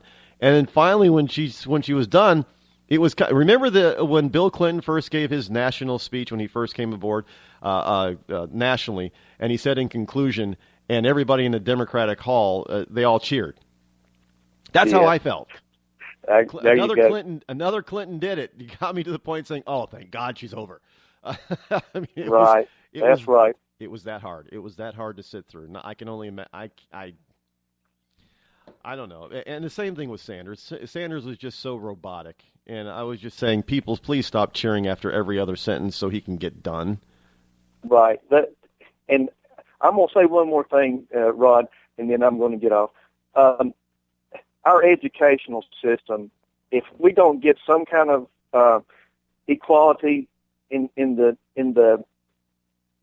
teachers that we have right now, if we don't get the same amount of Republicans as we do Democrats or liberals in our educational system, if we don't balance that out, we're going to be in big trouble. So we need to start right now, and we need to get some stats, and we need to find out how many liberals are actually teaching in our schools and how many are not, because our educational system is ranked 30th in the world, and that is absolutely pitiful. And I bet if you look back at it, I bet you'll see it's because of these social issues that they're promoting in our high schools and colleges and not getting their... It is. No other country is doing what we're doing. No other country is teaching what we're teaching in our schools. They're not doing it. They're concentrating on the 3 R's. Yesterday, when I was on Radio Row, we actually interviewed the chairman of the New Hampshire State Board of Education, who also happens to be the CEO of Delta Dental in New Hampshire. Now, here this guy. I thought this guy was going to be a chairman of a major insurance company, Delta Dental. I thought he was going to be rather conservative on education. This guy actually came out in support of Common Core. Now, you want to talk about a guy who's sitting there shocked? That was me. Oh yeah, I can understand that. When he said he was in favor of Common Core, and I just looked at him and said, finally I just said, Chairman, what about just going back to the old-fashioned notion of teaching the 3 R's? Sorry. Just teaching the 3 R's. I don't understand why we have to go through all this fancy, experimentation. None of this stuff is working. And one of my co-hosts, he asked the question, well, it would be interesting to find out, Mr. Chairman, if, teachers, the demographics of the teachers who are supporting Common Core, is it the older teachers? Is it because my sister, she's considered one of the older teachers because she's in her mid-40s. Her and her colleagues, and I hear her talk about it all the time, they can't stand Common Core. But now, so he was asking the question of what are the demographics of support? Is it the older teachers? Is it the younger teachers? And he said, well, there seems to be a support among all the groups of teachers, but definitely among the younger ones. Now, when you talk about younger ones, you're talking about millennials, under 30, under 35. These are the idiots that were taught by the Common Core pushers in our colleges today. Of course they're going to like it because it's the only thing they know. But it's not working. So this is, to me, this probably with the education system right now, as far as the liberal part of it, we have to get a balance there, and I think that's what we're going to have to get a balance so we can change this mind thought of, okay, give me what I need, I don't have to work for it. We need to get that mindset out of our young folks and retrain on how to work. And how to do things for yourself, and not expect somebody to give you everything every time you turn around. Well, we're going to need people that understand that in positions of leadership and positions, I hate to use the word, but positions of power that change that type of mindset. But again, we have a lot of people, old and young, not just going to say it's just millennials, that are in it for themselves. Everybody else be damned. They're in it for themselves. Now, frankly, I think the millennials have picked up on that. And I'm approaching a break, my friend. It's always good to talk to you. I'm sure we will be talking again. All right, Rod. Have a good one, man. You too. Bye-bye. you know, we have these people that constantly think about, let's face it, you millennials, you talk about other people being selfish. You know, you're pointing the finger at somebody else being selfish. There's that old idiom, you know, you got one finger pointing at me, but three fingers pointing back at you. You need to look at yourself and say, well, geez, I guess I'm the really selfish one because I want everybody else to pay for me. And your selfishness is going to destroy this nation.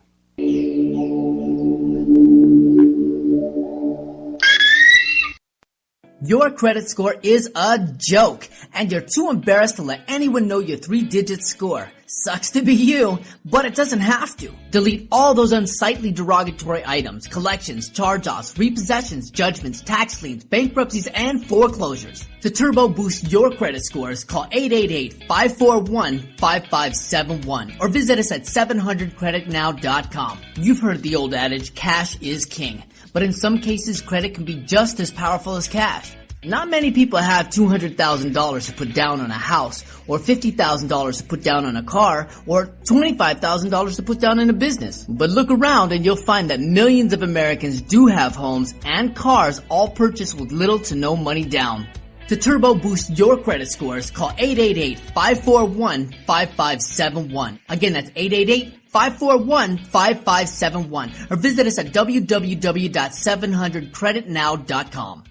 When our water heater broke down last month, it was a nightmare. It took 5 hours for the plumber to show up, and he charged us a couple of $100 just to come out. And then it cost another $1,800 to put in the new water heater. By the time it was all said and done, I felt like I'd been taken. But what else could I do? The smartest thing you can do is get a home warranty from American Residential Warranty. Their home warranties pay to repair or replace all your major appliances when they break, and they will break, and at the worst possible time. Call American Residential Warranty right now for free information on home warranties starting at just pennies a day. Don't wait for your refrigerator to stop running or your ceiling fans to stop turning. Call American Residential Warranty right now. Ask how you can save up to 50% on washer and dryer coverage. Just call 1-800-616-8010. That's 1-800-616-8010. Again, 1-800-616-8010. Call now. Did you ever look at the stains in your coffee cup and then realize that's exactly what happens to your teeth? Power Swabs is the 5-minute solution to get your teeth white without visiting the dentist. This is Ben Gordon with Power Swabs, and if your teeth are stained from coffee, tea, or smoking, all it takes is 5 minutes with Power Swabs. In 5 minutes, you'll see an average of 2 shades whiter teeth, and in 7 days, 6 shades. It's clinically proven to whiten natural teeth as well as caps and veneers. The secret is a tooth detergent that was developed by Dr. Martin Ginniger that lifts stains off of your teeth. Best of all, there's no messy strips or trays that you have to leave in your mouth for an hour. Just swab your teeth for 5 minutes and you're done. To try Power Swabs risk-free, call 1-800-291-5140. That's 1-800-291-5140. I guarantee your bright white smile will have your friends talking about how great you look. Try it risk-free today. 1-800-291-5140. That's 1-800-291-5140. Tired of paying outrageous prices for Viagra? Well, we have great news for you. Now you can finally get Viagra at huge discounts. Healthy Man allows you to save up to $500 on Viagra. Why pay U.S. pharmacy prices of $15 per pill or more when you can get Viagra for less than $3 a pill? Call today and get 40 Viagra pills for only $99. This can cost as much as $600 at your local pharmacy. You can't afford not to call us. If you want Viagra at the lowest prices, never pay $15 a pill pharmacy prices again. Get Viagra for less than $3 a pill. Call 800-595-2614 today and save up to $500 and get 40 pills for just $99. Healthy Man is fast, easy, and affordable. Operators are waiting at 595-2614 to take your call now. Call 800-595-2614. That's 800-595-2614. Again, 800-595-2614. When you're ready to take the edge off a hectic day, I suggest you start with a little music from Franz Black. I guess there's lots of ways to look at things that don't seem right. No Worries has just been released on iTunes and Amazon. It's gonna be alright. You can find Friends Black and his music on his website, friendsblack.com. F-R-A-N-Z black.com. It's gonna be alright. Bring the rain.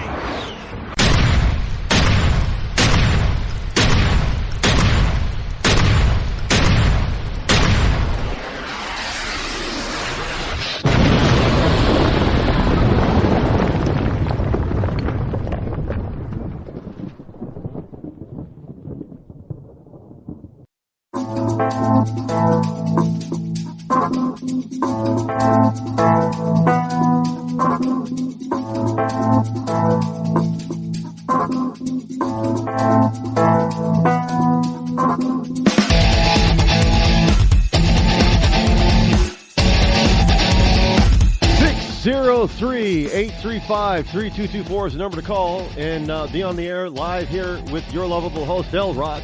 And I will take your call and we will talk about the results from last night or yesterday's primary here in New Hampshire. It was a barn burner type of event, as they like to say. I think that's a New England term, barn burner. I'm not sure. You ever wonder where some of these things come from? I never thought of barn burning as being a good time. I always thought of barn burning as being something that was a little bit frantic and hectic and frightening and devastating. Well, maybe that's what it originally meant. Barn burner was something that was devastating, not something that was good for you or a good time. But you never know. Maybe it was started by the KKK. When they burned out blacks back in the colored folk, Negroes. So I think that was a term that they used back then. That's how we got the other word, N-word, is from Negro. And that black is actually Negro is a derivative from the Latin, and I can't remember that. I didn't take Latin in school, so I can't exactly remember the little Latin that I remembered. But the Negro is black, and there are a lot of European languages that have that either use the word Negro or derivative of Negro for the color black, which is why that's how blacks back in the day got the term Negro, because they were black. To some extent, and this is one of the things that I've always tried to point out about African Americans. We termed ourselves for a long time here in this country black, but we're not. Now, I'm just going to go by ethnic looks and skin color. Now, most Africans are really black. I mean, they have different shades too, but they're darker shades. And you have some people over in Africa that literally are black skin. I mean, they're dark. And so that's where the term black people came from. But so I can understand that. I'm still confused about and I can see where they call Asians, yellow. The yellow man, yellow skin. Certain Asians groups, they tend to have this yellow tannish tint to their skin, so thus yellow man. I still don't get the point of red man though for Indians. I don't see the red. I mean, hell, you see some white people that that are more red faced than the Indians were. I don't understand where they got red man from. I'm still trying to figure that out. Because I just don't see the red in them. I don't. I do see a lot of what you might call Asian influence in Native Americans. Especially when it comes to the eyes. There's a lot of Asian influence, and when you get to certain groups south of the border, oftentimes you got people that come from Central America. Like Mexican, Guatemalan, Ecuadorian, a lot of times they look like they very well could be Asian, like Korean or not Chinese or something, but they're not. Because there's a lot of that Asian. Well, let's face it. They tell us that Native Americans migrated from Asia over the land bridge, over into Alaska and down until they reached the southern tip of South America. So there's a lot of that influence if they're derived from those people over in Asia, from that group of people. That would make sense that there would be a large influence of Asian looking. I give you an example. According to the movie star, what's his name? He was in the sparkly vampire movie. Oh my goodness, I don't follow these people all that much. He was the werewolf. What was it? Team Jacob or something? Team Edward? I don't know. Team Edward, Team whoever. You know who I'm talking about. If you are, if you're a Twilight fan, you know who I'm talking about. Now, I thought that kid was of Asian descent, but he says no. He's of Native American descent. So I got a little fooled there. A lot of people do. So again, there's the Asian influence there. So, it is what it is. Learning about human history is fascinating. But understand this. It just goes to show and prove that we're all connected. We're intertwined. We're all human. In that we come from somewhere. We actually, and let's face it, you're talking from the evolutionary sense or you're talking the biblical sense, we're all, unless we are still in that North African or Middle Eastern area, we're all immigrants. We come from people that migrated all over the planet from that central location. So I don't want to hear this notion that, Europeans were illegal immigrants when they came. Well, you know what? So were the Native Americans. They just didn't pop up here thousands of years ago. They had to walk and immigrate here. So and that goes for everybody in Europe and Asia too. Your ancestors had to walk there and immigrate there. Well, I know if you're one of those tinfoil hat-wearing people, then you could possibly say, well, oh no, Rod, the aliens came up and they planted us all over the place, man. They took us up in their flying machines or spaceships and they landed us here and here.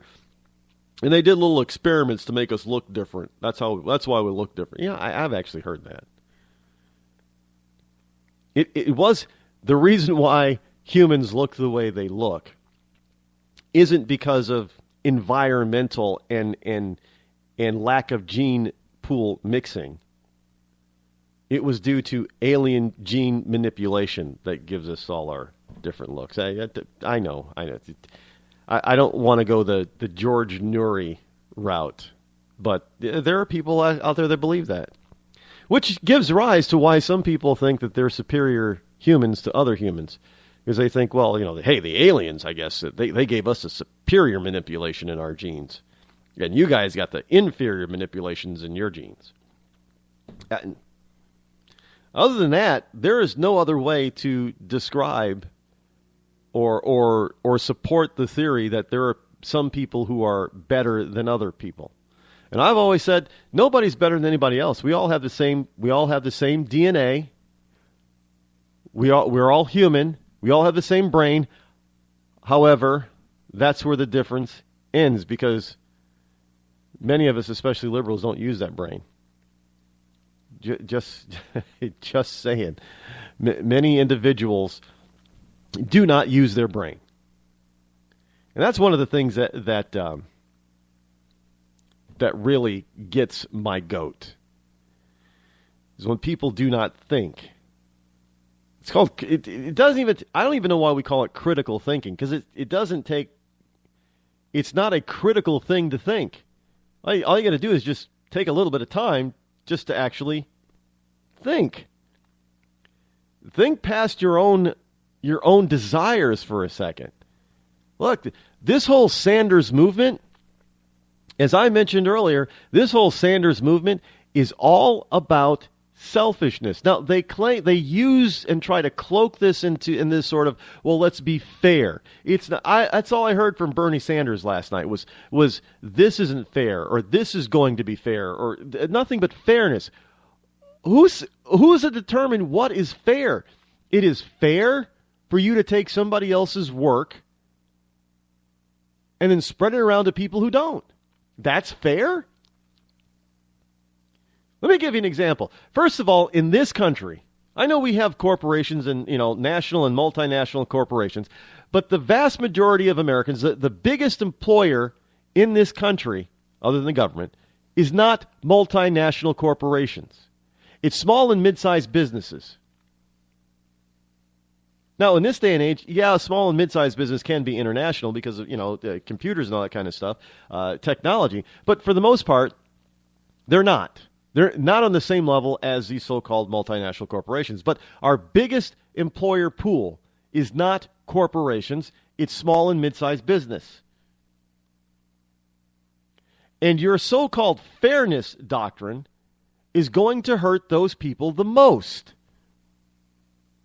How is that fair? I've used this analogy before. Let's just take technology-centered young people today. You have a 25-year-old who's very tech-savvy. He makes an app. I don't care what the app is about. He just makes an app. He spends hours upon hours upon hours, probably weeks or months, developing this app and making a very strong and good app. And then he releases that app, and he only charges $1, 99 cents per person to buy the app. Now, the app is so good that he doesn't just get 1 million people to buy it. He gets 10 million people to buy it and willingly give him one of their hard-earned dollars. So do the math. 10 million people buying the app at $1. The guy's just made $10 million. Now he's an evil rich person. He somehow stole and manipulated all that money. 10 million people willingly gave him $1 each for the app that he spent hours and hours and hours on developing. So he made $10 million. And now you're going to tell him, well, you don't deserve to keep $10 million because that's not fair.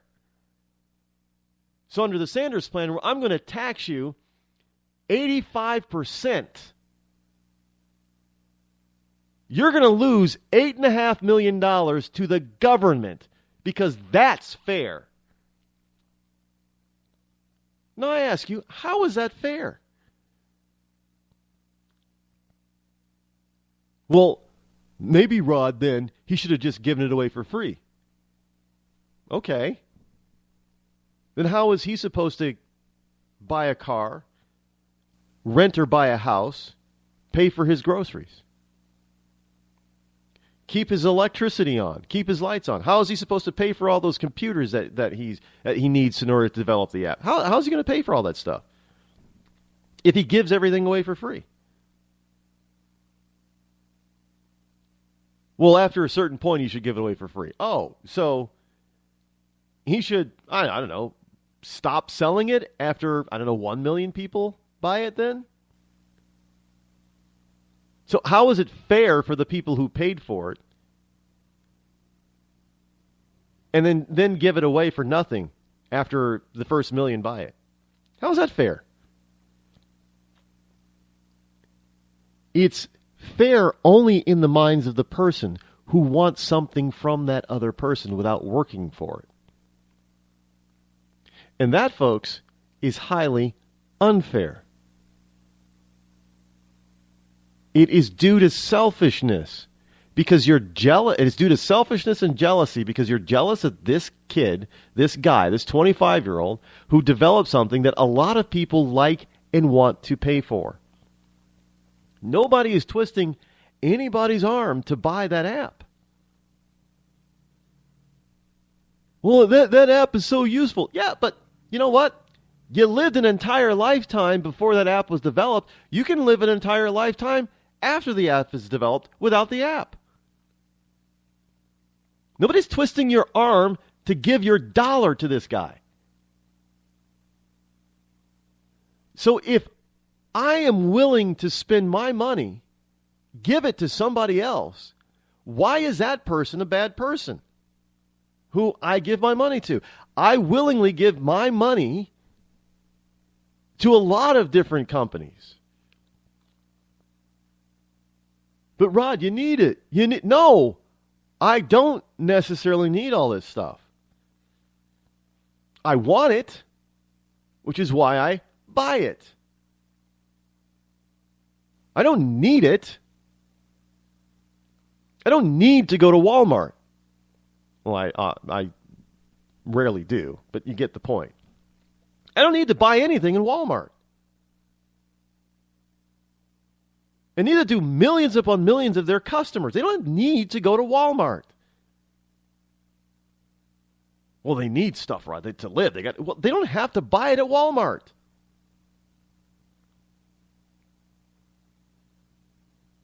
There is nothing wrong with free enterprise. You offer a product or service that other people willingly want to give you their hard-earned money for. That's all it is. That's fairness. If you don't like the price they're charging, you don't buy it. But Rod, I need a car. I need a car. Maybe you do. But do you need to buy a BMW? Or would a little Yaris do you? Is it just transportation that you're looking for?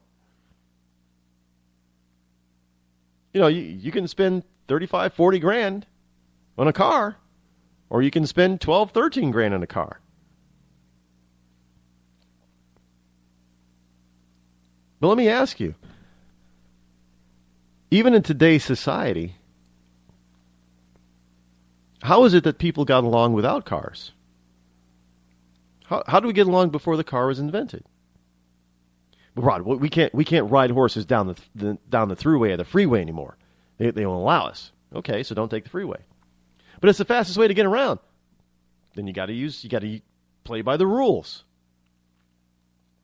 The rules are you got to have an automobile to go down the freeway. If you want to take a horse, take the back roads. It might take you longer, but you still get there.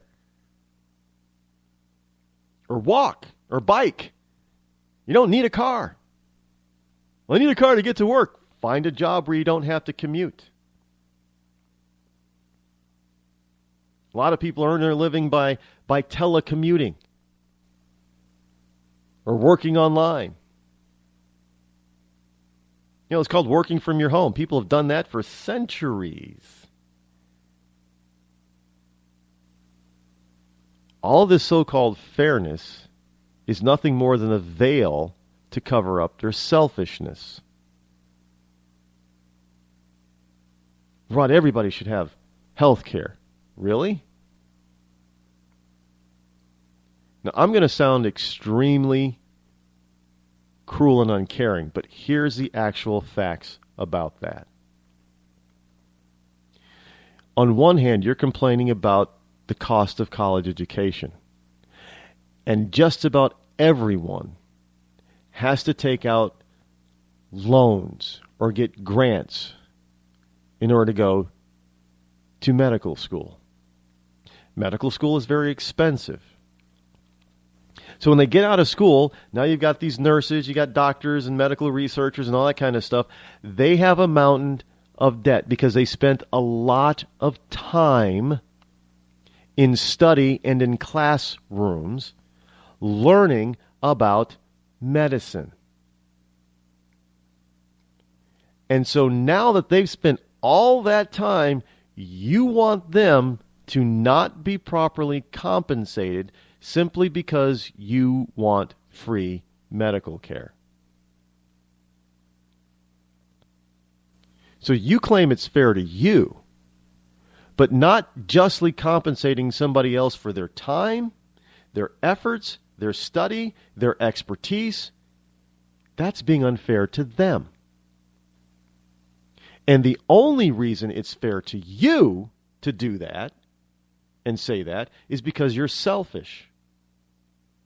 And you want something for nothing or near nothing. But when it comes to, all you wonderful people out there, especially on the left who are supporting Sanders, who think about all this fairness, why don't you ask yourself this? You think you're worth $70, $80, $90, $100,000 a year. Really? You don't think somebody else is worth that because you don't want them to get paid that. A little bit jealous there? A little bit of jealousy? I know some of you are saying, well, Rod, it's not that simplistic. Yeah, it actually is that simplistic.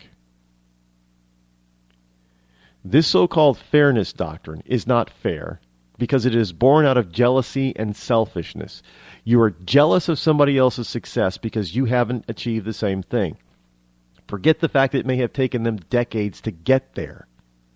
You want to jump the line and be there with them. And since you can't find a method of doing that, you want to be angry at them and accuse them of rigging the system. And you think that that's unfair. How is the system rigged? In a free market, how is the system rigged? Even back in the day with the original industrialists, when they had monopolies, and a lot of those monopolies were put in place by government, by the way. When the American people had the ability to decide and choose who they wanted to use for almost everything.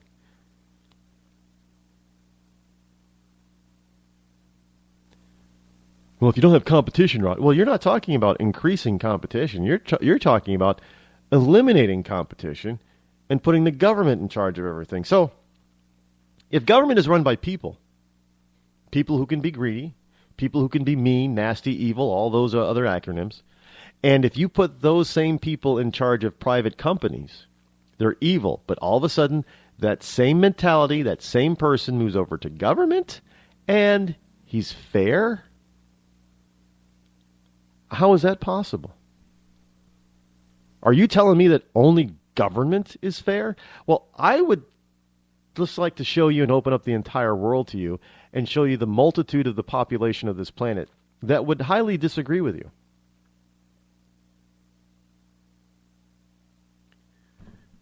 Life is not fair.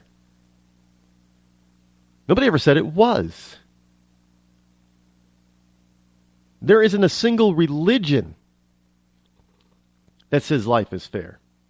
And when I say religion, I also mean secularism and humanism. None of them say it's fair. I mean, after all, is it fair that you're born in the United States and somebody else isn't? Well, I know that you don't think it is, which is why you want open borders. But on the other hand, is it fair that you don't get to live in, say, France? I don't hear you say that's not fair. Is it fair that you don't get to live in Russia? I don't hear you say that's not fair. But whenever somebody says, well, this person can't come to the United States, well, that's not fair. Really? Why?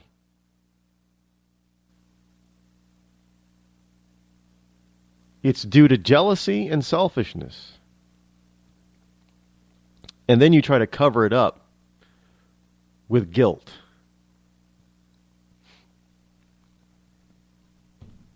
That's what Sanders and people like him, that's how they operate. Is they come to the part of you that is selfish and jealous. And they tweak you on those two emotions. And they get you all riled up until you say, yeah, that's the way it should be, man. That's the way it should be. Because that's the only fair way to go, Rod. We got to tax all these other people because they're not fair, man. They're not fair. And it's fair for them to pay for me. Why? Because I'm fairly selfish. And that's fair.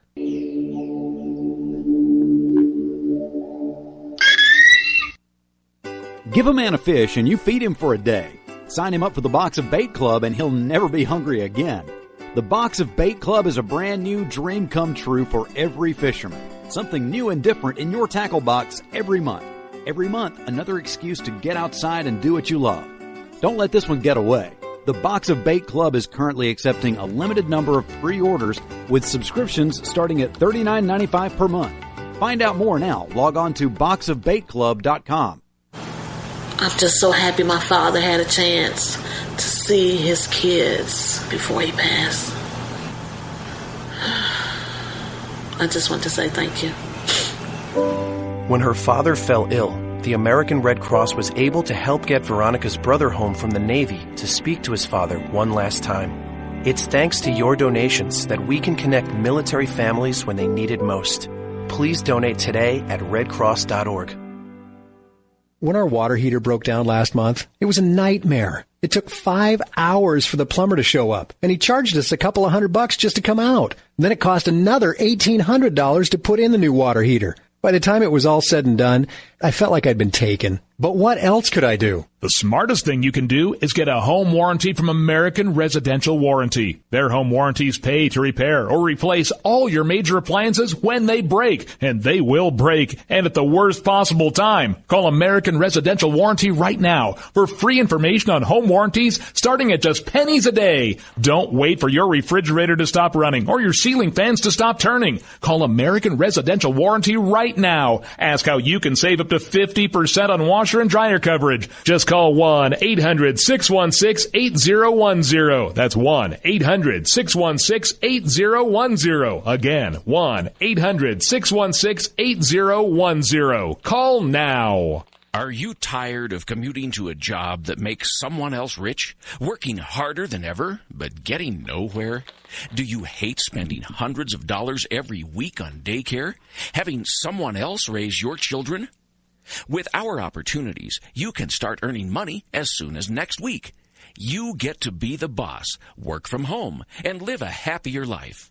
At Be the Boss Network, you'll find hundreds of work-from-home opportunities that you can literally start today and be earning money as soon as next week. Go to freedom133.com and start earning money as soon as next week.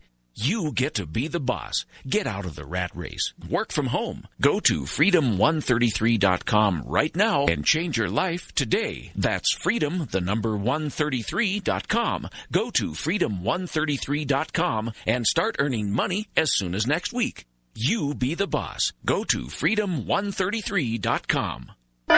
Attention business owners. We know that owning a business means getting things done right now. So if your right now list includes a new building, call the Right Now Company. General Steel. We can design a building for your business quickly and save you thousands of dollars. That's right, thousands. You may think General Steel only builds large projects or that you can't afford General Steel quality. Well, check these prices. How about a 40 by 60 foot building for under $22,000? Or even a 50 by 100 for under $35,000? That's right, a 5,000 square foot building for under $35,000. And these buildings all have General Steel quality. Best of all, you can still order a building and have it delivered in time to build this year. How's that for right now? So if your right now list includes a new building, call the Right Now Company, General Steel. 800-393-5756. 800-393-5756. 800-393-5756. That's 800-393-5756.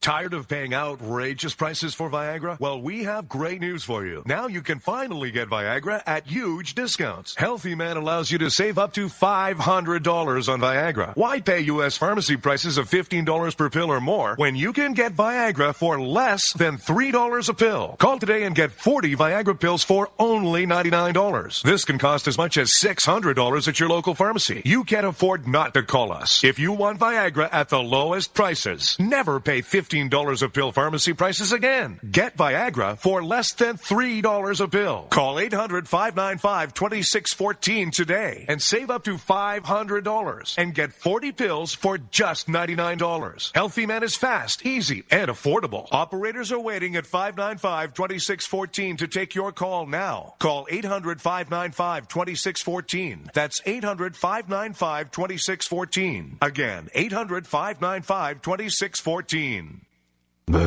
Boy, man, I had a rough night's sleep. Boy, I got a letter from the IRS yesterday and I just couldn't sleep. Man, I'm dying here. Somebody help me. IRS problems affect more than just your finances. If you're ready to take back control of your life and you owe more than $10,000, you need to call the tax doctor. Their expert staff can immediately protect you from the IRS and state collectors and get you the best possible tax settlement guaranteed. The IRS has recently released new programs geared in helping struggling taxpayers, where you may qualify to settle your tax debt and wipe out up to 85% or more of what you currently owe. If you owe $10,000 or more in back taxes, call the tax doctor right now. See if you qualify to pay less. 800-989-1694. 800-989-1694. 800-989-1694. Again, 800-989-1694.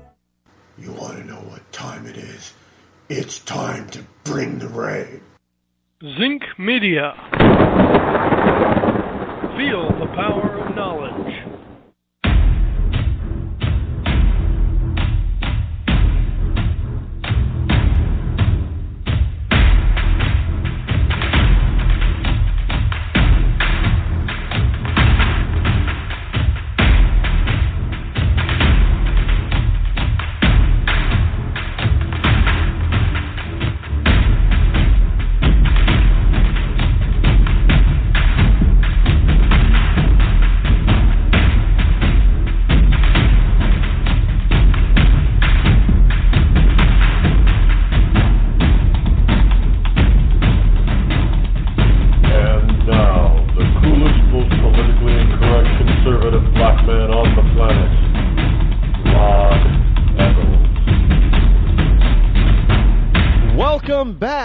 Hour number 3, the fastest 3 hours of internet talk radio. I got to tell you, man, that last hour especially just flew by. Man, I almost lost track of time. Missed the clock almost a couple of times. But that's because, having so much fun and time is just flying by. Again, welcome back to the Rod Eccles Show. I am, of course, your lovable host, L. Rod. I am coming to you live still from my bunkerized home studio, somewhere in the great granite state of New Hampshire, where the state motto is, say it, go ahead, let me hear you. Right, live free or die, not big government or bust. The phone number to call today, call-in number as it is every day, 603-835-3224, 603-835-3224. As we continue with this Wednesday, please, people, remember, you call in Monday through Friday, 9 a.m. to noon. 9 a.m. to noon Eastern times, not 9 a.m. to noon Central, not 9 a.m. to noon Mountain or Pacific, 9 a.m. to noon Eastern time. Please note that if you call in before or after that time, that stated time, you will get a voicemail. Nobody is available to take your call. Still getting a lot of calls. I understand some people can get confused about the time zone because they may be hearing this on a replay at 4 in the afternoon or something, and they forget because they get involved in the discussion and they forget that it is not live for them, and they try to call in. Well, sorry, but you're not going to be put on the air even if somebody did answer the call. Program's over for the day. So 9 a.m. to noon, just to Friendly, gentle reminder. 9 a.m. to noon Eastern time. That's when that call-in number is active. New York Daily News.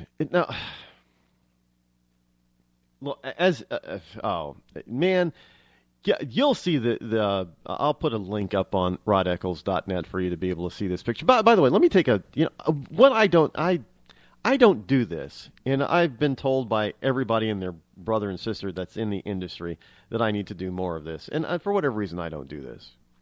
I just think that I shouldn't.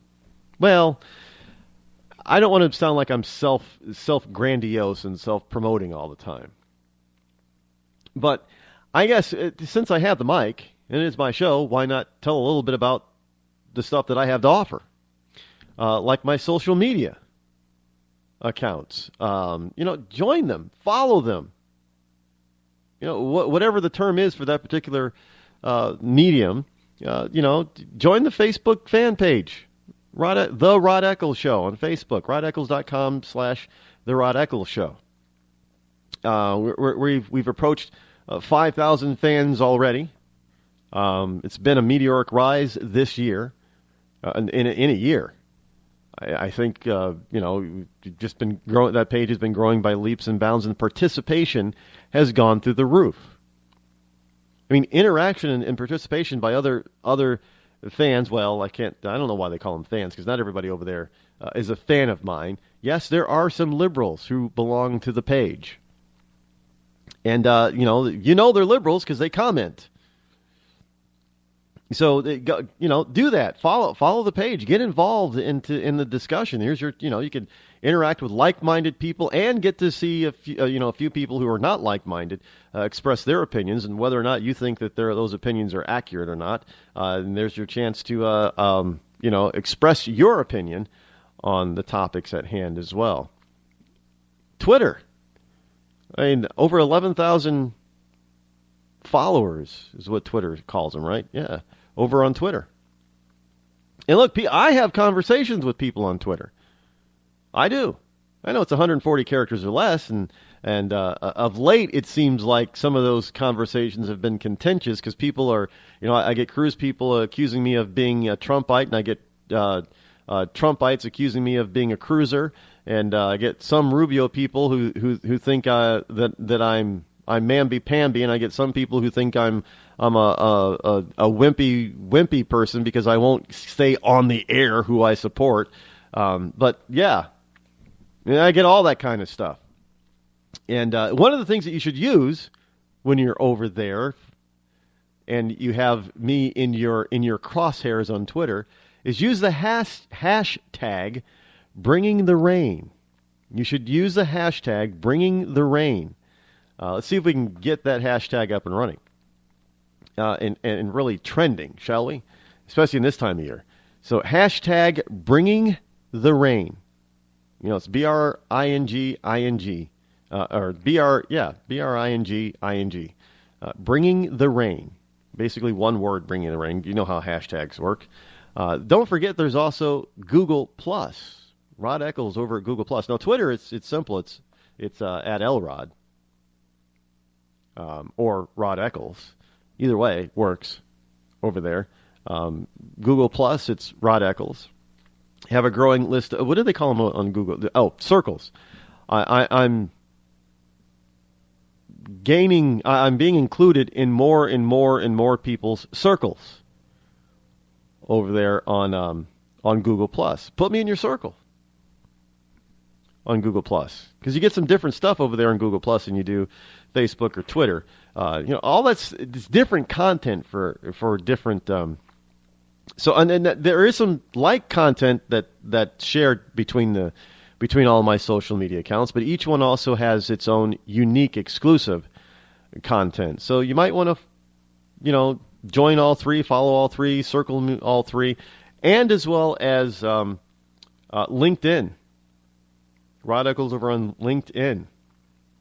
Totally different space over there versus the others. And Pinterest, Rod Eccles over on... See, I'm very difficult to find social media. I just use all these strange names. You can't. You just search Rod Eccles at these different social media places, and you find me. Go figure. I mean, I'm just too creative with names. I know there are people that use all sorts of, SNs, specialty names, or sign-in names, or what have you. And I personally myself, it'd be very difficult for me to keep track of all that. I would. So I just like to keep things simple. It's just basically Rod Eccles across all the platforms that I'm on, and you find me. And if you go to a platform and you enter the words, the name Rod Eccles, and you don't find it, then that means I'm not on it. I'm not some secretive person. Trust me on that. I'm just not on it. As well as, going over to rodeccles.net, that's the hub for everything. It's the hub for this live show. It's the hub for all the social media. It's the hub for stuff that isn't even on the social media, any social media. Again, that's got exclusive stuff. It's the hub to go to other places that have articles that I have written and other pieces that I have written and done. It's the hub for everything. You want me to come speak at your group. You can find out how to do that over at rodeccles.net. A number of different places already. I'm already booked through pretty much through March, April, and May. So it's a good thing for me. But if you want me to come speak at your groups anywhere in the country, that's how you find out how you can get me to come out there. Is go over to rodeccles.net. You want to contact me somehow for some reason, for some other thing, you go over to rodeccles.net. You want to buy my book that is on Amazon Kindle, The Conservative Ecclesiastes. Go over to rodeccles.net and you'll get the direct link. By the way, the book is still only 99 cents. But you'll all kinds of stuff over at rodeccles.net. That is the hub for everything. So there is my self-aggrandizing self-promotion. There, rodeccles.net is the hub for everything Rod Eccles. Everything that matters. Anyway, the New York Daily News has put out a front pager that is highly insulting. And people know, it's no secret that the New York Daily News and Donald Trump don't get along. That's just putting it nicely. But now the New York Daily News, a media publication, a newspaper, the people that are supposed to be, objective and centrist and not leaning one way or the other, politically speaking, they just insulted the vast magnitude of voters in the state of New Hampshire. Because on their front page, which they are now under fire for, is highly insulting. It has a picture of a close-up of Donald Trump's face. But they've got they've photoshopped Donald Trump's face, putting makeup on it to make him look like the Joker from the Batman movies. Now they're mixing their metaphors here, by the way. They're mixing their metaphors. So they're saying that Donald Trump is the Joker, but that you people who voted for him are zombies. Now, I don't know how those two movies can ever, or TV shows, movies, doesn't matter. I don't know how those two can ever come together. Batman does not fight zombies. Batman fights the Joker. Joker does not make zombies. But in any case, the New York Daily News is under fire for its front page headline. The same news publication that told Ted Cruz to drop dead has a new headline on today's New York Daily News with that picture of Donald Trump, and beside it in big, bold, Walking Dead style font that reads, Dawn of the brain dead. Trump comes back to life to win New Hampshire. I didn't realize that finishing a close second means that you're dead. I mean, look, we give silver medals to people who come in close second, right? I mean, you're second place, but you're still a winner in the Olympics, right? You come in third place in the Olympics and you're still a winner. You get a medal. So I don't know how being in second place means that you're dead, and all of a sudden you crush it in New Hampshire. Now you've come back to life from the dead, but all those people who voted for you, they're brain dead, by the way. So how do you come back to life if the people who brought you back to life are dead? Do you understand any of this? It is simply due to the extreme hatred from the left. You know, the left that says that everybody's supposed to be loving and caring and inclusive, and we include everybody's ideas. No, what a bunch of BS. What a crock. And they wonder why their readership is down. Because these liberal, lamestream printed newspapers are full of such tripe. Nobody believes them. Only those who've already drunk the Kool-Aid and say, yeah, they're all brain dead. Really? I think those people who voted for Sanders are more brain dead than the people who voted for Trump. Plain and simple. I mean, this is by far one of the most offensive things that a major newspaper in this country could. I mean, this is Banana Republic style journalism. It's not even journalism, but you know, it's a journalistic. It's supposed to be a journalistic newspaper, so we'll say that. But other than that, there's no journalism there. There's partisanship galore there, but no journalism. And can you believe that nonsense? That's well, if you want to put it on the editorial page, that's one thing.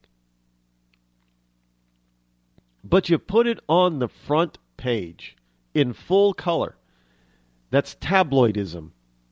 That's not news. Yeah, well, I know that a lot of newspapers say they're nothing but tabloids. They're look, you got things like the Daily News and Post and things like that make publications like the Inquirer jealous. And if I were the Inquirer or those other, what we like to affectionately call rag mags, if I were any of them, I'd probably sue the lamestream media for stealing their ideas and stealing their platform and trying to steal their customers.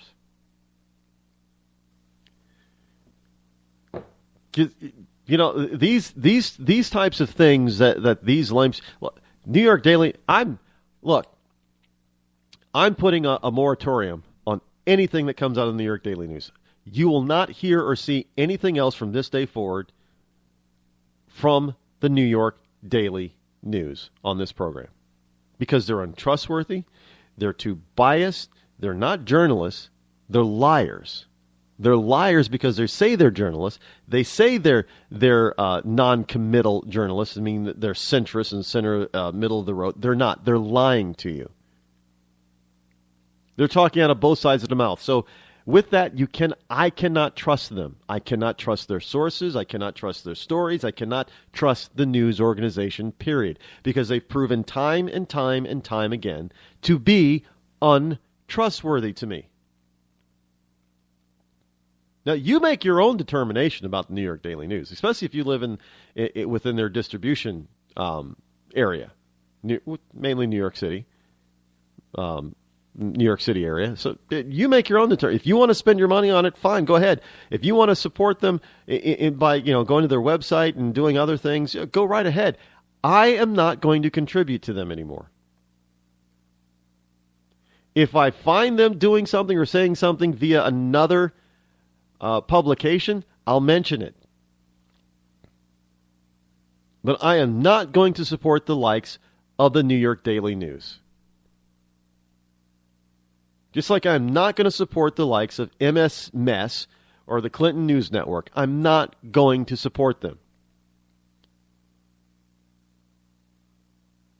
Plain and simple. I mean, I have to do some of the stuff I have to. It's kind of hard to try to cut some of them off because you need to have I need to be able to do my research to get the information so I can bring it to you on a daily basis. But when it gets to be this bad, it cannot be trustworthy. I mean, it was bad enough when they said when they're telling a presidential candidate, potentially the next president of the United States, to drop dead. I mean, that should have been enough for me to say to cut him off at the knees right there. But me being the very nice person I am, I believe in second chances. So I gave them a second chance. And they blew it by this.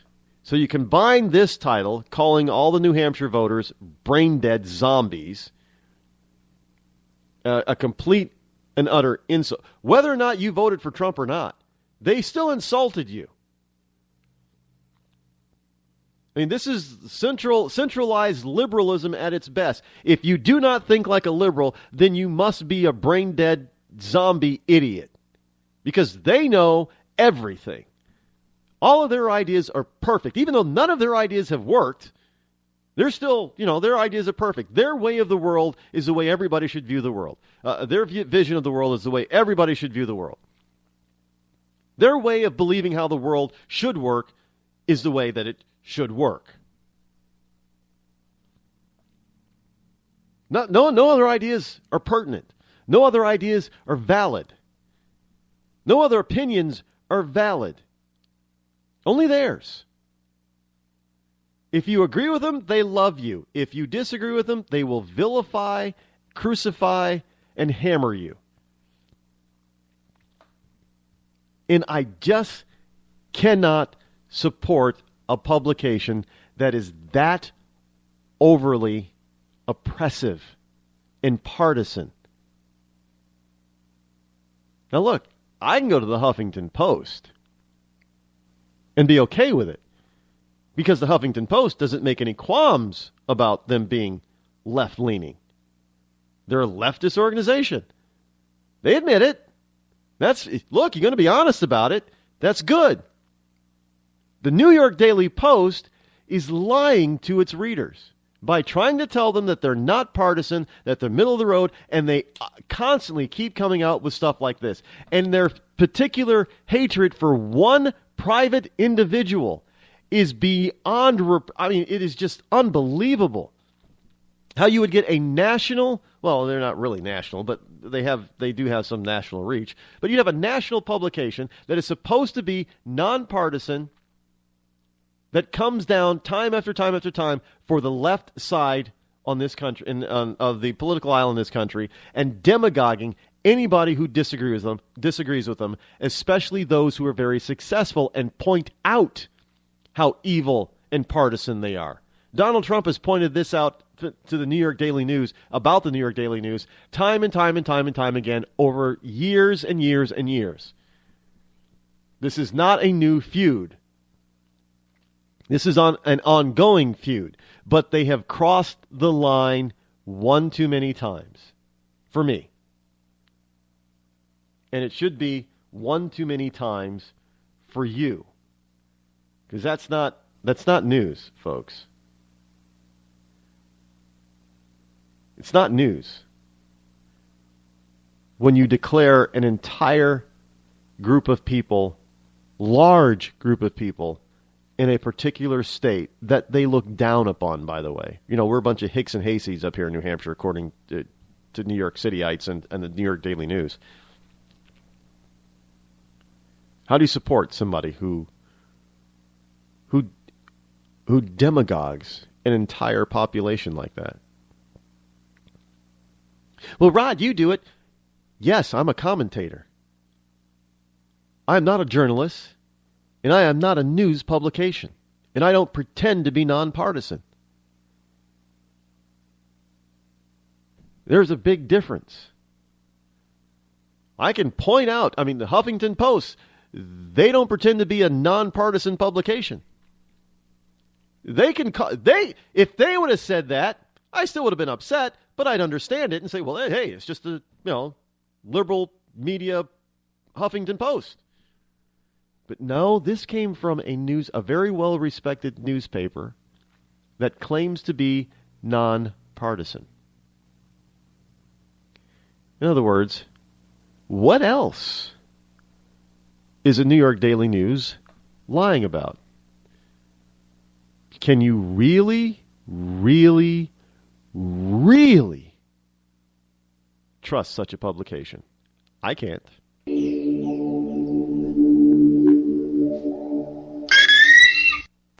Your credit score is a joke, and you're too embarrassed to let anyone know your 3-digit score. Sucks to be you, but it doesn't have to. Delete all those unsightly derogatory items, collections, charge-offs, repossessions, judgments, tax liens, bankruptcies, and foreclosures. To turbo boost your credit scores, call 888-541-5571 or visit us at 700creditnow.com. You've heard the old adage, cash is king. But in some cases, credit can be just as powerful as cash. Not many people have $200,000 to put down on a house, or $50,000 to put down on a car, or $25,000 to put down in a business. But look around and you'll find that millions of Americans do have homes and cars all purchased with little to no money down. To turbo boost your credit scores, call 888-541-5571. Again, that's 888-541-5571 or visit us at www.700creditnow.com.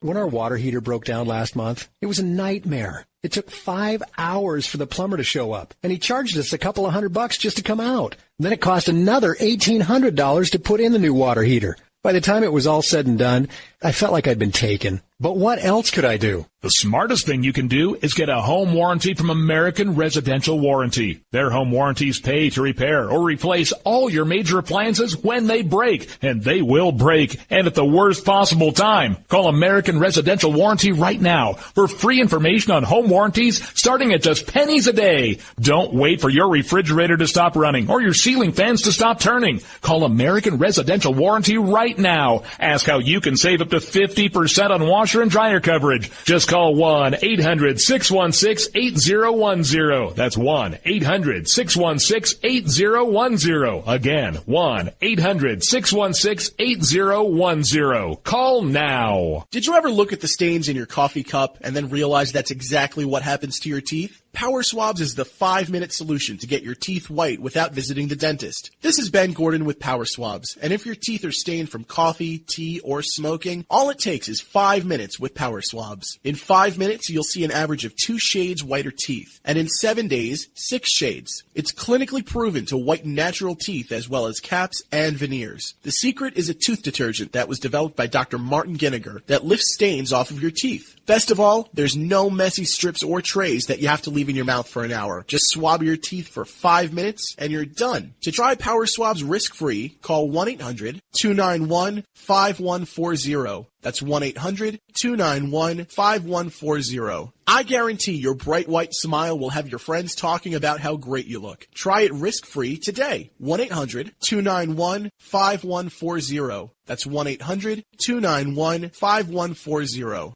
Tired of paying outrageous prices for Viagra? Well, we have great news for you. Now you can finally get Viagra at huge discounts. Healthy Man allows you to save up to $500 on Viagra. Why pay U.S. pharmacy prices of $15 per pill or more when you can get Viagra for less than $3 a pill? Call today and get 40 Viagra pills for only $99. This can cost as much as $600 at your local pharmacy. You can't afford not to call us. If you want Viagra at the lowest prices, never pay $15 $3 a pill pharmacy prices again. Get Viagra for less than $3 a pill. Call 800-595-2614 today and save up to $500 and get 40 pills for just $99. Healthy Man is fast, easy, and affordable. Operators are waiting at 595-2614 to take your call now. Call 800-595-2614. That's 800-595-2614. Again, 800-595-2614. When you're ready to take the edge off a hectic day, I suggest you start with a little music from Franz Black. I guess there's lots of ways to look at things that don't seem right. No Worries has just been released on iTunes and Amazon. It's gonna be alright. You can find Franz Black and his music on his website, friendsblack.com. F-R-A-N-Z black.com. It's gonna be alright.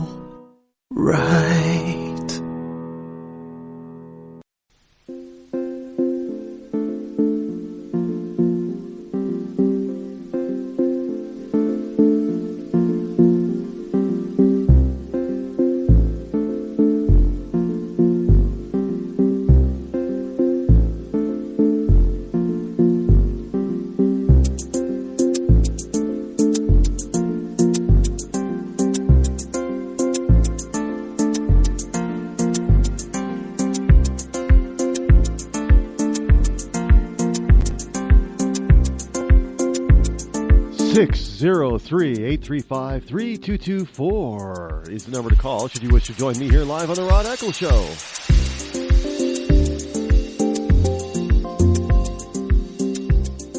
Still one of my favorite bumpers is that one.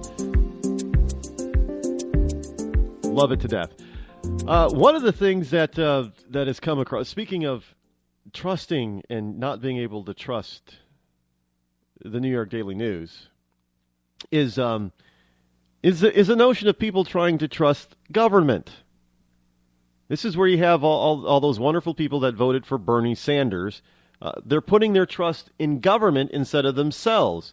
Now, let's just take a couple of the quotes of the great Ronaldus Maximus, or Ronald Reagan.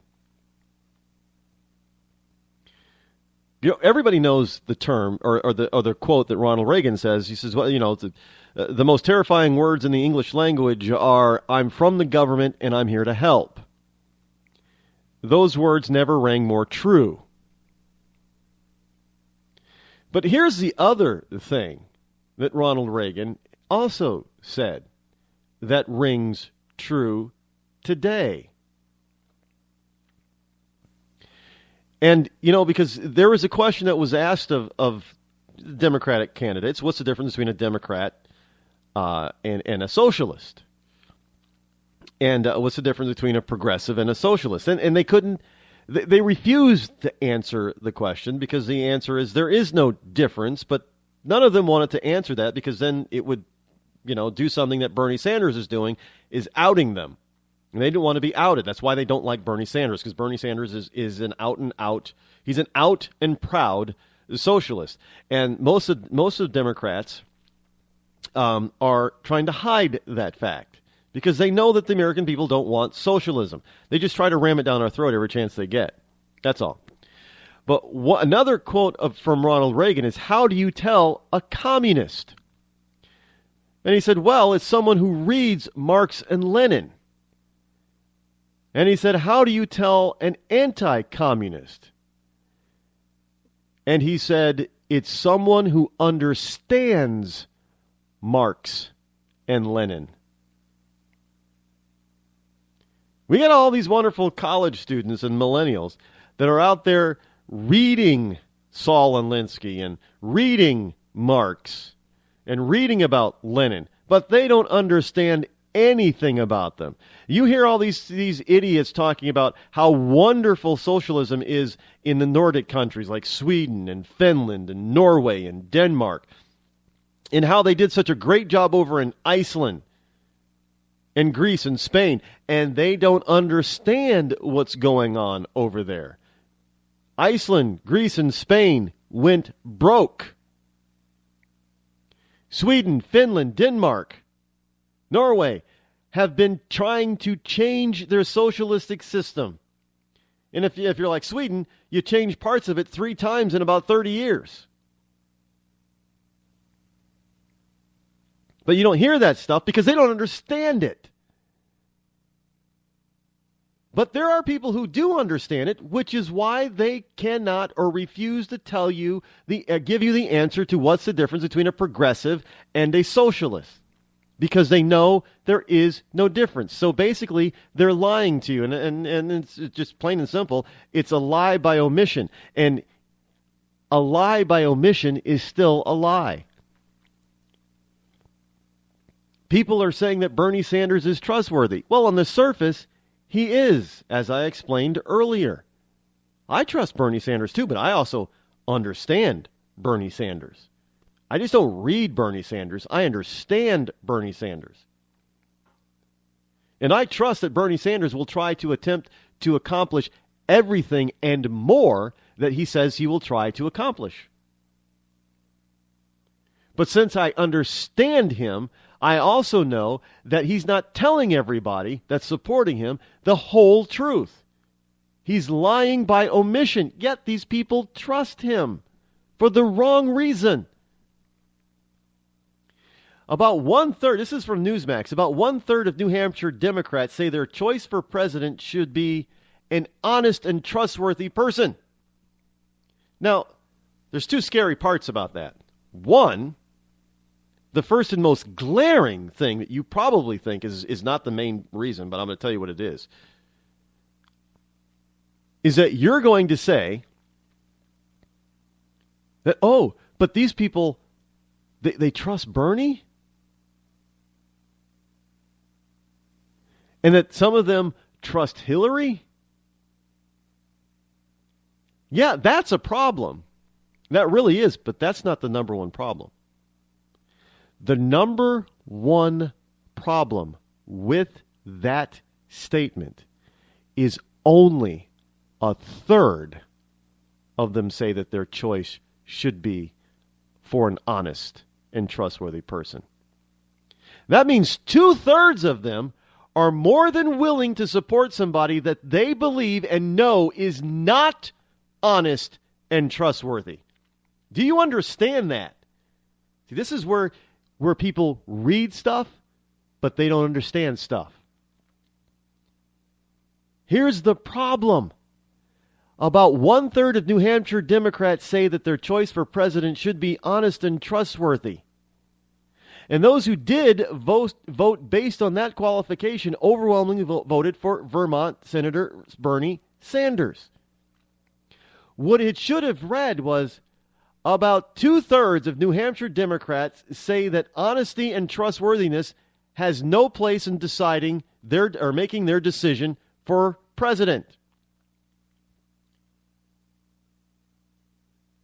And based on that, of those who did vote, overwhelmingly voted for 2 people who do not exude honesty and trustworthiness.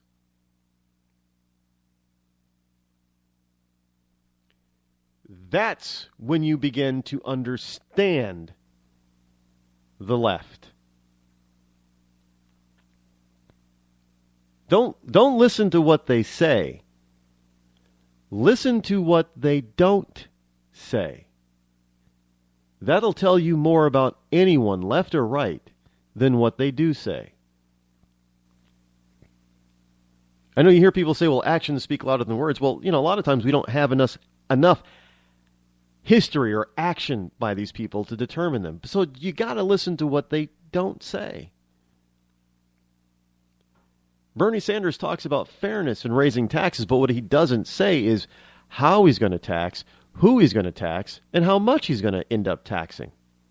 What he doesn't say is that even though he's going to raise taxes, it's still not going to pay for all his programs, and we're still going to run a deficit and still grow the debt, national debt. That's what he doesn't say. He doesn't say that government is going to take control of your life by implementing his programs. He just tells you that it's going to be free. But that free stuff is going to cost you. What he doesn't tell you is that free stuff is going to cost you your freedom. Listen to what they do not say, and then you will fully understand them.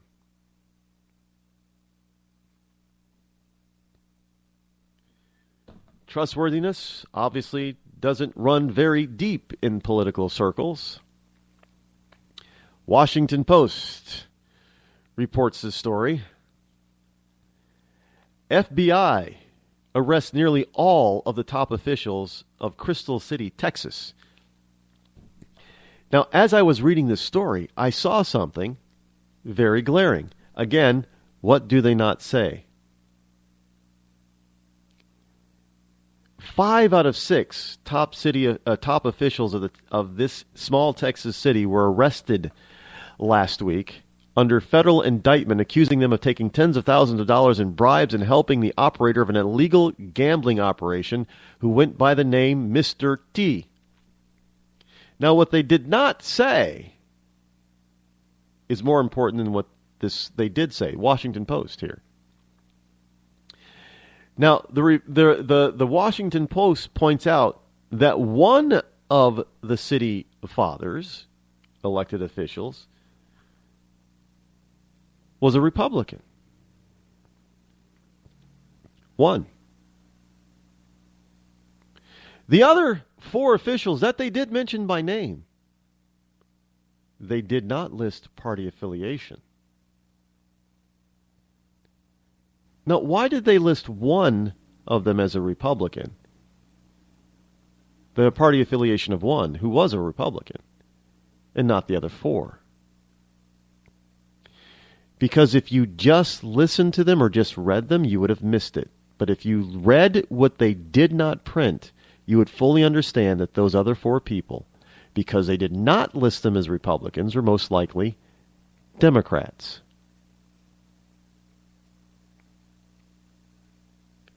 So, folks, here's a lesson on reading between the lines, and we're talking people that are accused of illegal substance, narcotic trafficking, human trafficking.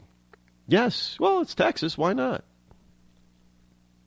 Human trafficking and other high crimes and misdemeanors from elected officials.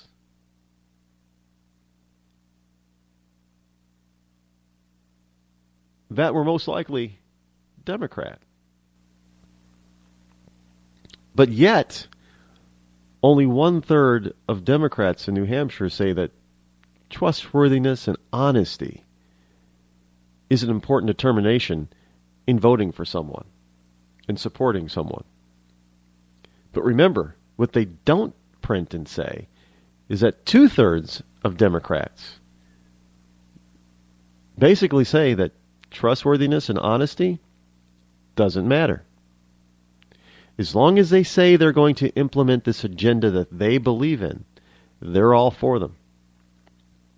How else do you still explain all of the massive support behind Hillary Clinton? There are very few people, even on the Democratic side, that can honestly tell you that they trust and believe that Hillary Clinton is honest and trustworthy. Very few. But yet they will gloss over all of her problems, not just the email issue. We're talking going back decades to her time as the First Lady of Arkansas. They gloss over all of that stuff, Whitewater. We know that they made illegal money off of Whitewater. They don't care about it. That doesn't matter. It's because Hillary Clinton is saying what they want her to say. They are hearing what she says, and that's what they like. All that other stuff, that only counts for Republicans. That only counts for conservatives. Hillary's a defender of women's rights. Well, what has she done to defend women's rights? But, to help the Saudis and other countries that hate women, what has she done? Well, probably nothing, but she says she's for women's rights. She says she's for gay rights, but she's even voted against gay marriage before. She, like Obama, she never supported gay marriage until that one fateful day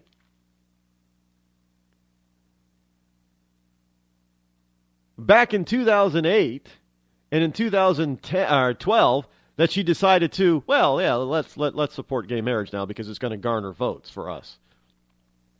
But that doesn't matter. They'll gloss it over and say, oh, she finally became enlightened to support. What, are you kidding me? Do you honestly think that she really all of a sudden had a change of heart? Or do you think maybe she was pandering for your vote and your money? Yeah, that's more like it. So she gets up there and with her shrill voice and say, and we're gonna keep fighting for women's rights. Really?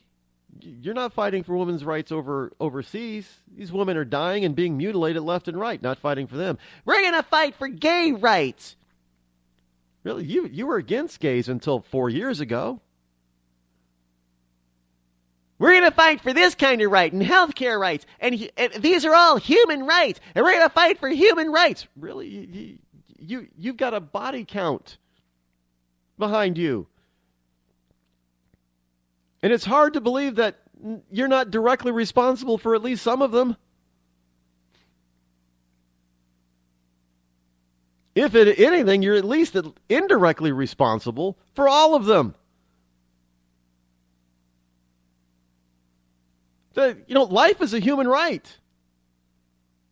Let's forget the abortion argument here. We're talking about people who are already born, who are already living, who are already eating, breathing, drinking, all that kind of stuff that ended up dead because of you. What about their rights?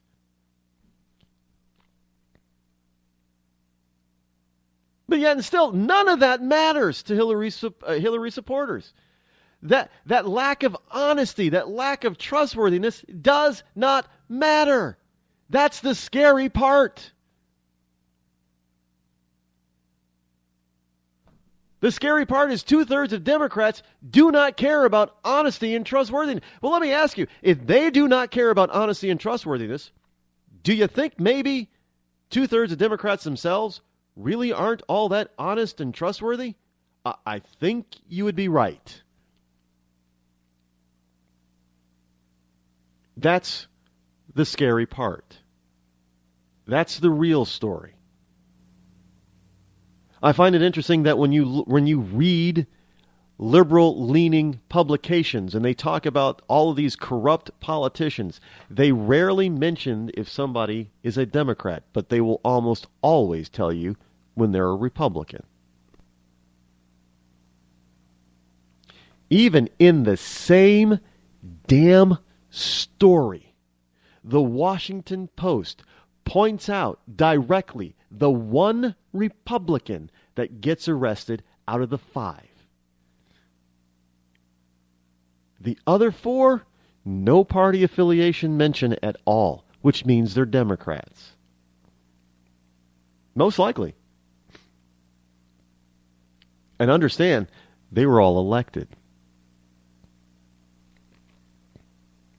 It's one thing to have appointed officials, yeah, but these people were elected.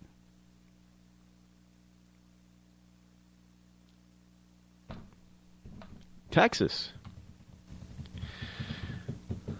Supposedly a Republican conservative stronghold, but it seems like, that they're making inroads in Texas as well, especially around the Austin, Texas area. It's turning very liberal, I guess. It's this liberal microcosm in the middle of Texas.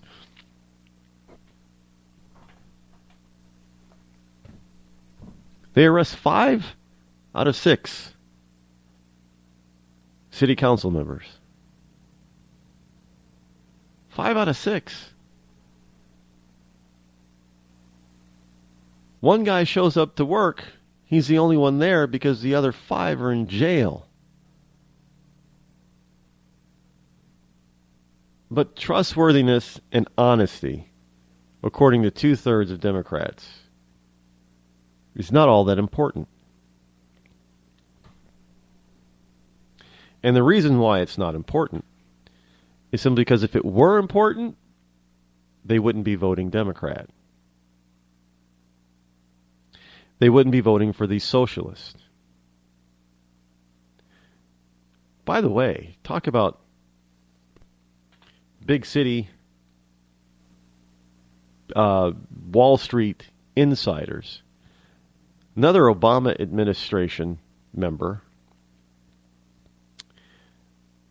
gets a great deal with J.P. Morgan, Wall Street Bank. Former Treasury Secretary Timothy Geithner. This is from Bloomberg.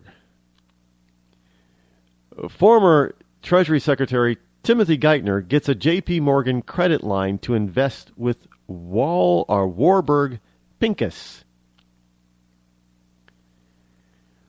Warburg Management pledged $800 million for a $12 billion fund. Credit lines obviously can help executives meet such commitments. Now, former U.S. Treasury Secretary Timothy Geithner is preparing to borrow from J.P. Morgan Chase & Company to help fund his new career in private equity.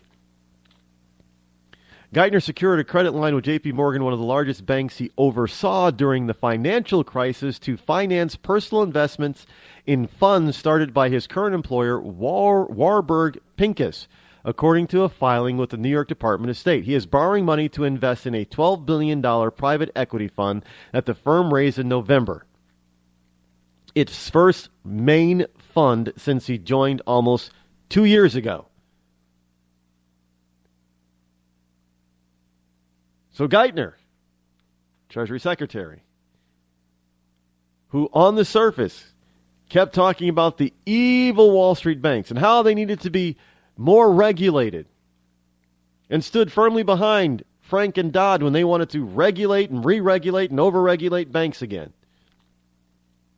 But did the government bail out J.P. Morgan? They did a little bit.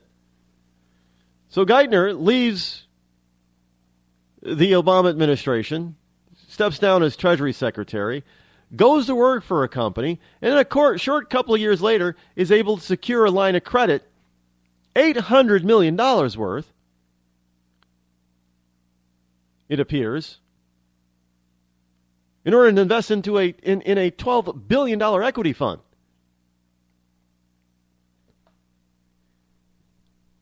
Maybe that's some of the stuff that Bernie Sanders was trying to say about Hillary. Hillary Clinton's done similar stuff. Maybe that's what he was talking about. But again, Geithner was already a tax cheat. We know that. That's well documented. He did things on his taxes that most other Americans get thrown in jail for, and he didn't even get really slapped with anything. But yet he's able to get away with it and get appointed to positions of high power in government because, what? 2/3 of Democrats freely admit that honesty and trustworthiness, not a big deal, not very important in their government officials. All they have to do is say that they believe in the same things that the voter, believes in. If you believe in regulation, and you say it, go for it. It doesn't matter if you actually do it or not, because if you don't get it accomplished, you're just going to blame the Republicans for blocking you anyway. It doesn't matter that you have the House and the Senate and the presidency for 2 years. You're still going to blame the Republicans for blocking you when they couldn't have blocked you at all. And indeed, they didn't. But hey, it's still the fact that it doesn't matter if they're honest or trustworthy or not. Doesn't matter. Not according to Democrats. Doesn't matter. I know, would that change your mind? If you believe in honesty and integrity and trustworthiness, would it change your mind to know that all of this stuff, all of this questionable, potentially illegal activity, and all the lies that come from the left, would that change your position at all? If you were a person who believed in honesty and integrity, or would you say that it doesn't matter simply because they say they're for the same things that you say that you're for? Look, there are people on the right that say that they're for the same things that I'm for. But if I do not trust them, if I do not believe them to be honest or trustworthy, I won't support them. And you will find that is the majority of Republican voters think that way. Now, right or wrong? A lot of them trust Trump. Right or wrong? I don't know. So far, Trump, if you look at Trump and his history, basically what he said that he was going to do or try to do, he's done. And he's proven time and time again that he can be trusted with certain things. That's why a lot of people support him. Cruz, the same thing. And then when it comes into play, why people don't trust Rubio is because they don't believe him on certain issues. He's not trustworthy on some of that stuff at all. And because he's not, people are not paying attention to him and not trusting him anymore. So there's a lack of support, a lack of trust. That's important to people, but not to Democrats. Well, obviously this sound means that we're out of time for today, but don't fret. We'll be back here tomorrow, same bat time, same bat channel. Of course, you know who's up next, Rush and Hannity. Have a wonderful day, a wonderful evening. See you tomorrow morning. I'm Rod Eccles. This has been The Rod Eccles Show. I'm out.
Give a man a fish and you feed him for a day.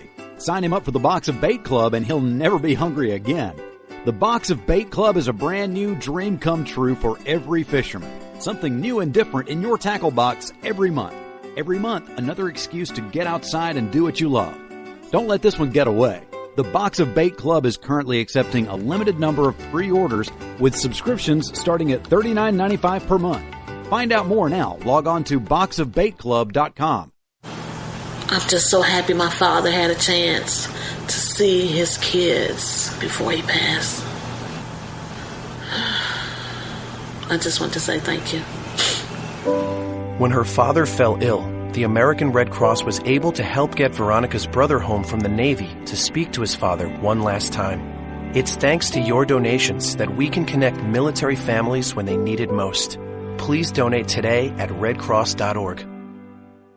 When our water heater broke down last month, it was a nightmare. It took 5 hours for the plumber to show up, and he charged us a couple of $100 just to come out. And then it cost another $1,800 to put in the new water heater. By the time it was all said and done, I felt like I'd been taken. But what else could I do? The smartest thing you can do is get a home warranty from American Residential Warranty. Their home warranties pay to repair or replace all your major appliances when they break, and they will break, and at the worst possible time. Call American Residential Warranty right now for free information on home warranties starting at just pennies a day. Don't wait for your refrigerator to stop running or your ceiling fans to stop turning. Call American Residential Warranty right now. Ask how you can save up to 50% on washer and dryer coverage. Just call 1-800-616-8010. That's 1-800-616-8010. Again, 1-800-616-8010. Call now. Are you tired of commuting to a job that makes someone else rich?